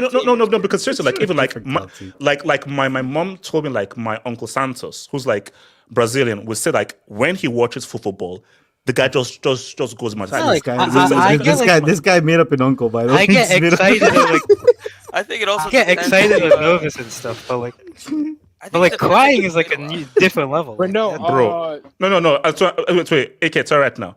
When Nigeria got cup stomped, as Ricardo would say, by Denmark in '98, I left at 3-0. I went up to my room, went to my bed like this, and I cried my eyes out for like hours. AJ, was your Uncle Santos traffic too? Wow. I'm gonna zombies continue by prick out. But yeah, when Argentina won, you already know I cried like a baby dog bitch. But I cried even more like Argentina winning that than with Spain winning that. So it was a difference because I wanted my boy to win it. I'm like, yes, my GOAT won it. But at the same time, as a fan, as a football fan, I want something even more. I got to see, if not one of the greatest World Cup finals ever. Like, this was some shit really Scott or George Lucas probably would have made, but even better. No, it was a movie. Wait, hold on. Let me bring it. So 87, talk to me. 87, talk to me. Yeah, the World Cup final was crazy because it was crazy. Like that could be that was probably one of the most boring finals, like one of the most one-sided finals. Yes, and then it came to one of the most entertaining, most dramatic finals. Like I haven't seen a final like nowadays finals are so mid nowadays. Like it's so mediocre. It's no, but 87. Let's be real. Because which is the beauty of this final. Think about it. You've worked so hard, and now this is the definitive game. So in theory, finals are supposed to be tight and boring and like chess matches. So this was unusual because it was because you would think at 2-2, okay, everyone chill and thinking. So the way thing about this was at 2-2, guys were like, F it, we can win this. So the fact that guys were so attacking at 2-2 was what was so strange. I was going to say, guys, you know that this is a final, that if you make a mistake, you're out. But guys just said, F it, we're just going to go attack. So no. I said no. But because it's the World Cup, you don't want to make a mistake. You're like, let's not easy. If it was champs, I love Champions League, but the final would have been. Oh yeah, for sure. 87. So pragmatic. Yeah, 87. Yeah. So I was like, and you know what's crazy? Like, I think when Argentina went 2-0, one of my relatives actually messaged me, "Do you think France will come back?" He actually messaged me that. Oh wow. And I said, I don't think so. But then it actually happened, which made me surprised. Like what? Like it just came out of nowhere. Like because I don't think I don't think most of us expected France. No one expects them coming back. No, that's crazy. Like that was when the penalties came, I think people are because we were watching as a family, right? And I think some of my people in my family were getting nervous, they couldn't watch the penalties because it was just that. So was everyone in the family supporting Argentina, or was anyone supporting France? Yeah, it was basically everyone Argentina. So it was just that nerve wracking. Messi's role. So especially Mbappe. This is really Mbappe versus the wall. Basically, this is Mbappe versus the wall. Here we go. So that was Mbappe versus the wall. I can tell you that. Wasn't anyone supporting Mbappe? No. I can Ronaldo fans were. Yeah. HH, you and the Ronaldo fans. I can tell you that. Bro, do you know what's so crazy, bro? I would have loved to just see Vilton and FG when it was 2-2. And bro, I told you guys, Vilton and FG were regulars at this. I have not seen since Same with Red, man. From December 19th, 2022. I have not seen Vilton and FG on this channel. And since Red as well. Wait, and Red. Hold on. 87. Yeah.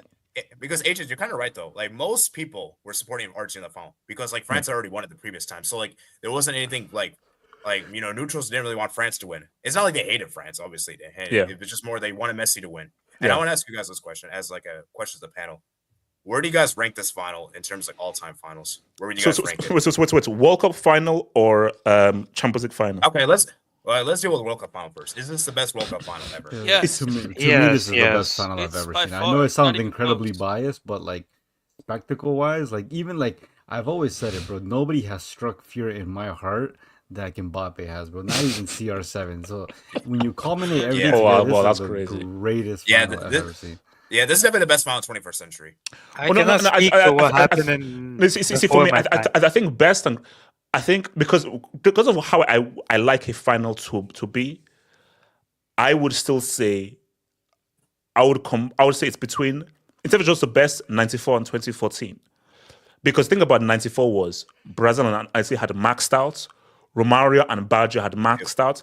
And that final, bro, I think there were 3 chances in 120 minutes. But these things were so great and there was so much at stake. It was literally they all came to loggerheads there. So it was great. And just how it ended with Didn't Baggio. Baresi deliver a masterclass injury? Yeah. Oh, yeah, no, Baresi wasn't crazy. But then I think Baresi missed, and then Baggio missing the penalty was an iconic moment. So that's, and 2014, because of just how close it was, how tense it was, and just how it ended with the good circle was crazy. But in terms of eventfulness and greatness, oh no, this final. Oh yeah, that's extra time and 2-2, it was insane. This final was like a movie. I think 94 might be the most most dramatic. Well, it might be the most intense. No, you see, so basically, in terms of the entire world is literally just gripped and don't know what's going to happen. Because there's never been a World Cup final that has been this end to end where both teams are just saying F the handbrakes, attack, end to end. Which is why we were all like, whoa, fuck, what the hell is going to happen? Because these guys attack, they attack. So that's why France versus Argentina was the best matchup we possibly could have gotten in the final, in my opinion. Yes. Okay, so hold on. So Elijah, thoughts, your memories of the World Cup final? And Elijah, you better say that you wanted Mbappe and France to win, bro. No, I was neutral. I did not. I just wanted to see a good game, and it delivered. I didn't care who I wanted to cheer for. I just wanted a good ass game, and I got what I needed. And I made money that day too. I'm good. Wait. How much money did you make? H channel his inner Dr. Umar. So I had the over under on goals. You don't find that suspicious? You don't find that suspicious? So the over under the over under for goals on DraftKings that day was 2.5 goals. You got 6. Oh wow! I put $50. I remember, and so $50, 2.5. I think I made about $350, $450. Woo! Okay. I ate good money on it too. I ate good for Christmas, man. But it's one of those games where, like, if you screw up betting wise, don't bet again. So like it's a one-time thing. But literally end to end, it's a game where like it didn't matter who you were cheering for, you just wanted to see a spectacle. Yes. And that wasn't even a game, that was a literal spectacle from start to finish. No, because you know, okay, let me be, because my thing though is that, and people will say, "Oh, you're lying." I didn't know who I wanted to win, because my thing though is like, okay, France wins. Hold up, France wins with Mbappe doing what he did, and do you know? I'm sorry, that would be very effed up if that happened to Messi. To lose like that, with when you were so close to winning, I'm sorry, that's messed up. So I'm like, that's crazy, but at the same time, I'm like, because I'm so effed up and I like chaos. Why? Imagine if France won and Mbappe did that. And imagine the hangers and how I'd be able to cloud all the. So I wouldn't show. I would never show. I would never show.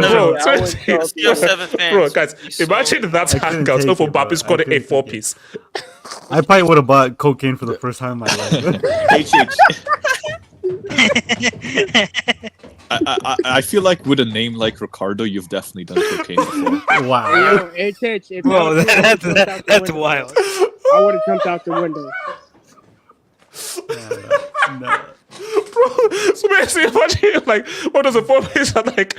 So we have reports here that Ricardo, Zombie, Zeman have bought large parts of cocaine. But the cocaine price just starts going up. It's like, cocaine is in high demand now. You know, bro? HH, how long would the hangout be? Would it be a 10-hour? HH, I would have jumped out the window. 24-hour. HH, can you just pull up my AVI? By the way, that's actually me. HH, could you please pull up my AVI?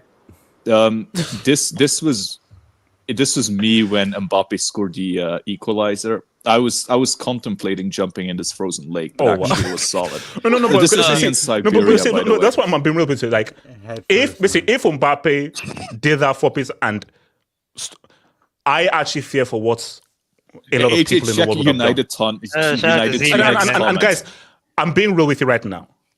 And this will get pretty messed up. A lot of Nigerians, I fear what they would have done if France won the World Cup. Pull up United Tunic's comment. Tunic's comment. Wait, I got a question for you. Wait a second. His last comment. You know what would have happened. That's so true. You know what would have happened. You know what's I bet you anything that, okay, Cristiano would have tuned into it to a few live streams, 100%, 1,000% he could have tuned into. Basically, because that's how sick he is. And then he basically said like a dub. Sweet. He would have started a Twitter space. Wait, I got a question for you. Yeah, it is what you say.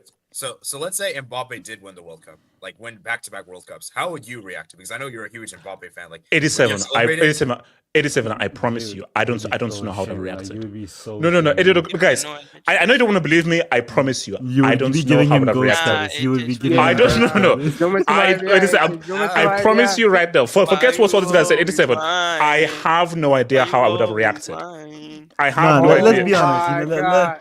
Let's be honest. Stop fucking lying. Because I remember that hangout. I'll always remember that hangout. The ending of the hangout.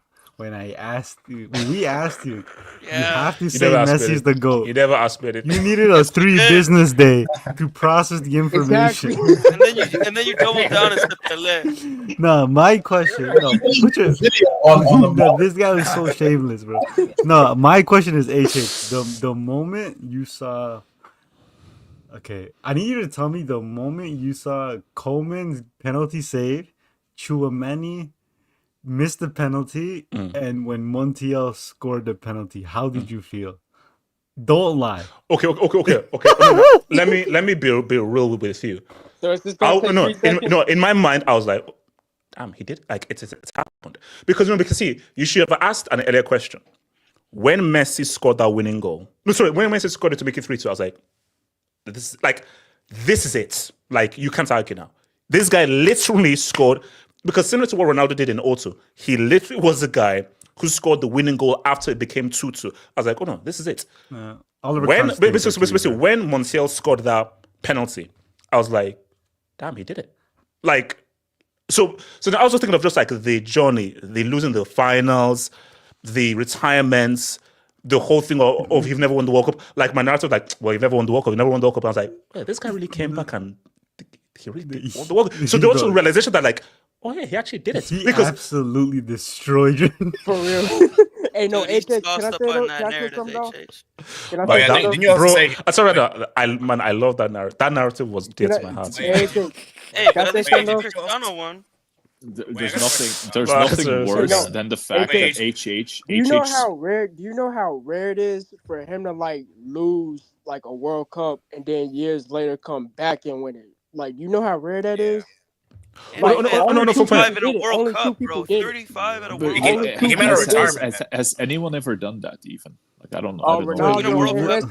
Would you sacrifice? Question: Would you sacrifice a Champions League final if CR7 doesn't score and knockout goal in the next round? Oh my god. Guys. No, because bro, I need a narrative, bro. So and I need something, bro. So yeah, like I need something. That would be the holy grail. For you? There's no way this CR7 dude.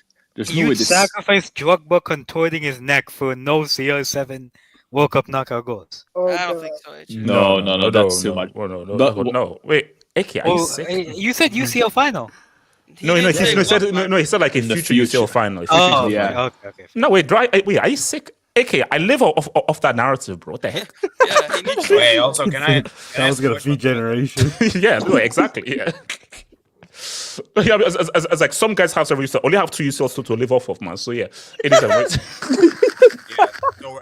So where do you guys rank World Cups as for you? It's like the best World Cup you guys have seen. 2014. 2014 is the best. 06 when I was a kid. No, because 2014 it was in. First of all, I'm sorry. Great World Cup, Winter. Come on, bro. It was a weird vibe. So it was as good as World Cup was. That Winter thing didn't work. So the thing about 2014 was like it was in the summer. It was in Brazil. So and it was a nice like the theme and everything. And bro, guys, come on. We all know where we were when 7-1 happened. Like 7-1 is literally one of I was there. That's what I said. 7-1 is the most. I believe that is the most infamous sporting event of all time. Is 7-1 I put that above Tyson Holyfield. Is 7-1 bigger than the 2022 final? No. Yes. No. Yes, in terms of half. No. Yes. No. 100%. No. 7-1 is the most infamous sporting event I've ever witnessed. Yeah. As an immense, instead of like the most shocking event. 100%. It's the biggest ever nation losing 7-1 in their home shock. It's one of the most shocking. In terms of shock value, it's uncomparable. Yeah, sure. No, you can't even compare it. You can't compare because basically it's a moment of like everybody knew where they were when they were. I told you to this day I've never watched the entire game. That's football's 9/11. And then HH2, you want to know what's the messed up part about it? They were hosting it. No. They were hosting it. No, this guy needs to be sent off, bro. So what's good? So Abdul Razak, quickly thoughts on World Cup final thoughts. It was one of the It was actually one of the best final I've actually seen. I actually wanted Argentina to win because of Messi, because he did everything for them, and after Messi scored like the third goal, I thought that was it, and then Montiel struck his hand inside the penalty, so Mbappe scored. And it was actually a fantastic ending to see finally Messi is actually one of the greatest players of all time finally winning the World Cup. And now I used to think that Messi was one of the best, but he was never I thought Pele was a better player. But now since he won the World Cup, it's Pele, Maradona, and Messi, and that's it. And HH, here's one fact: have you seen the Maradona lifting the World? In the photo, you see him lifting the World Cup with his right hand, and then his left hand, his hand points below the Qatari flag. Have you seen the photo? Yeah, the famous photo. You can actually see that his hand is under the. Are you saying Maradona juju? There is some juju. There is some juju. So wait. So I saying that Maradona has 2 World Cups now. Okay, too far, dude. I'm just saying, I will say I have 2 World Cups. What's it called? Ziman. Memories of the World Cup final. Yo, what up, man? It's been a while, man. Live chat. What's up, man? I came here just for this moment, bro. I'll be honest, man. That World Cup, Otamendi legacy got saved. That guy was shaky. I'm not gonna lie. How's that the first thing that you come up with, Otamendi? Drop a brick. No, hold on. Let me explain. Ziman. No. It's because I'll be honest, man. When at the 80th minute, bro, the way these guys were getting carved up, that whole defense was getting carved up for a team that was defensively solid throughout the qualifier and throughout the World Cup. It was astonishing. And to be fair, Mbappe did his thing after the 80th minute. Aside from that, this guy was a bum throughout the whole game. I don't understand why people but 80 minutes on. As a great performance. We're viewing it from 80 minutes on. And this guy, I get that. And Kamwani, he will always be a hero because I don't know how you. I thought it was over. Man, did you when Mbappe scored? Did you try to slash your wrist? When it was 2, did you try to slash your wrist? When Mbappe made it 2? When Mbappe scored, I was looking at Argentina defense and I was like, wow, they're really letting Messi down like this. Wow, look at this defense, man. And I'll be honest, it started off well because you had the Dembele mistake. You love to see it on Di Maria, which got them that penalty, and then from there on, it was just nothing but a back and forth type of game. And I felt like the fact that Messi ended up scoring, and because everyone was like Di Maria's gone, who's gonna score? What is it? It was at that point. It was tied, and people were starting to question Messi already. And for him to score in extra time, and then you have Mbappe score a penalty in extra time, and I'll be honest, man, that game was beautiful to watch. It was beautiful to watch Mbappe just. Everything he did it for nothing. And like you said, HH, it doesn't matter what you do as long as you get good. He didn't do good according to you. So I don't know why you're trying to big up this type of performance. Because it's the greatest ever losing performance of all time. Yeah, losing, bro. What happened to get it done? No, let's be real. Didn't count. Who was the star of that final? Mbappe. No, he wasn't. So, what? The star that lost. Yes. Here we go. Wait. Okay, Simon. Yeah, who is the NBA logo? Who's the logo for the NBA? Who? A brick. That's no. I don't care. A brick that's lost all finals. No. The logo of the NBA is Jerry West, who lost 8 out of the 9 finals that he was in. Exactly, a brick that lost multiple finals. Man, it should be someone else. Thank you for making an argument for me, bro. And not to mention, man, I this is the realest part was I know that you were probably crying, bro. I know that moment. I know. Wait. Zeman, I was literally on Twitch and Hangouts. You saw me saying like, "Wow, what a final!" No, this was no. After the Hangout, you were literally trying to make every case for why Messi isn't the goal. You were trying to bring dinosaurs like Pele to this argument just to comfort yourself. Wait, hold on, but we already know the goals are Pele. And when he got that World Cup, there was no more argument for that cocaine addict named Maradona. So we were, wow, you see what Zeman does? He just comes to just Zeman, go screw yourself, you prick. Piece of shit. We actually had a nice civil conversation. Then this moron came with his trash. Nah, I'm out. Wait, hold on. Let me get this with the dub. Shout out is fair. Shout out is shut up, you prick. Madrid put the best 11 against my uncles and cousins.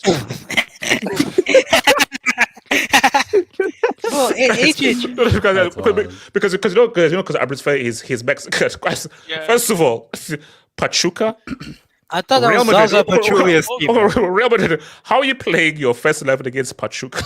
That's domestic abuse. Well, I thought that was Zaza Pachulia's team at first. Oh my god, bro! That's Bruno, bro. That's what. Shout out to well, also, wait, hold on. So, Demis, I think the final villain of Messi. No, it's Cristiano. Because have you actually seen that Messi cartoons actually coming out? Which is wild. Like where, like his whole story, like an anime. What are you saying? I just it's no. Trust me, it's. I believe it's Cristiano. It's not Cristiano. No, it's Cristiano. Mbappe is his ally. Bro, AK, what saying? I was just watching 7-1 highlights. Okay, bro, David Luiz and Luis Gustavo started playing after the game. I never noticed. I remember that. No, AK, like it's like if you've forgotten that. I remember that clearly because AK, like they knew that we may not escape out of our lives. The moment that final whistle went, David Luiz was like this, hands up to the sky praying. And I remember like Ozil just looked down at him like, bro, like you have to understand, like that's fine. It's hard to explain that game, bro. It's hard to explain because basically that we saw Brazil as a footballing giants disintegrates on that game. And they're still recovering right now because the Brazil that we all grew up with, that we all feared, that's jersey that you all feared, completely disintegrated. They lost their aura. Yeah, but that was when Brazil lost their aura. That's nice. They lost their aura. They were always like that. No. You have to understand. No, you have to. 2010, they lost the thing. No, 2014, they lost. The fear factor was gone. They were still feared in 2010, just that they were not very good because Dunga was a prick. And they picked Dinier. But 2014, that's jersey that you fear, that yellow jersey, that's what, man, this is the jersey that you fear. Lost it. That's it. Germany. You know. Guys, it's been so, let's be real. I'll see you guys the weekend. One love. Peace. Bye.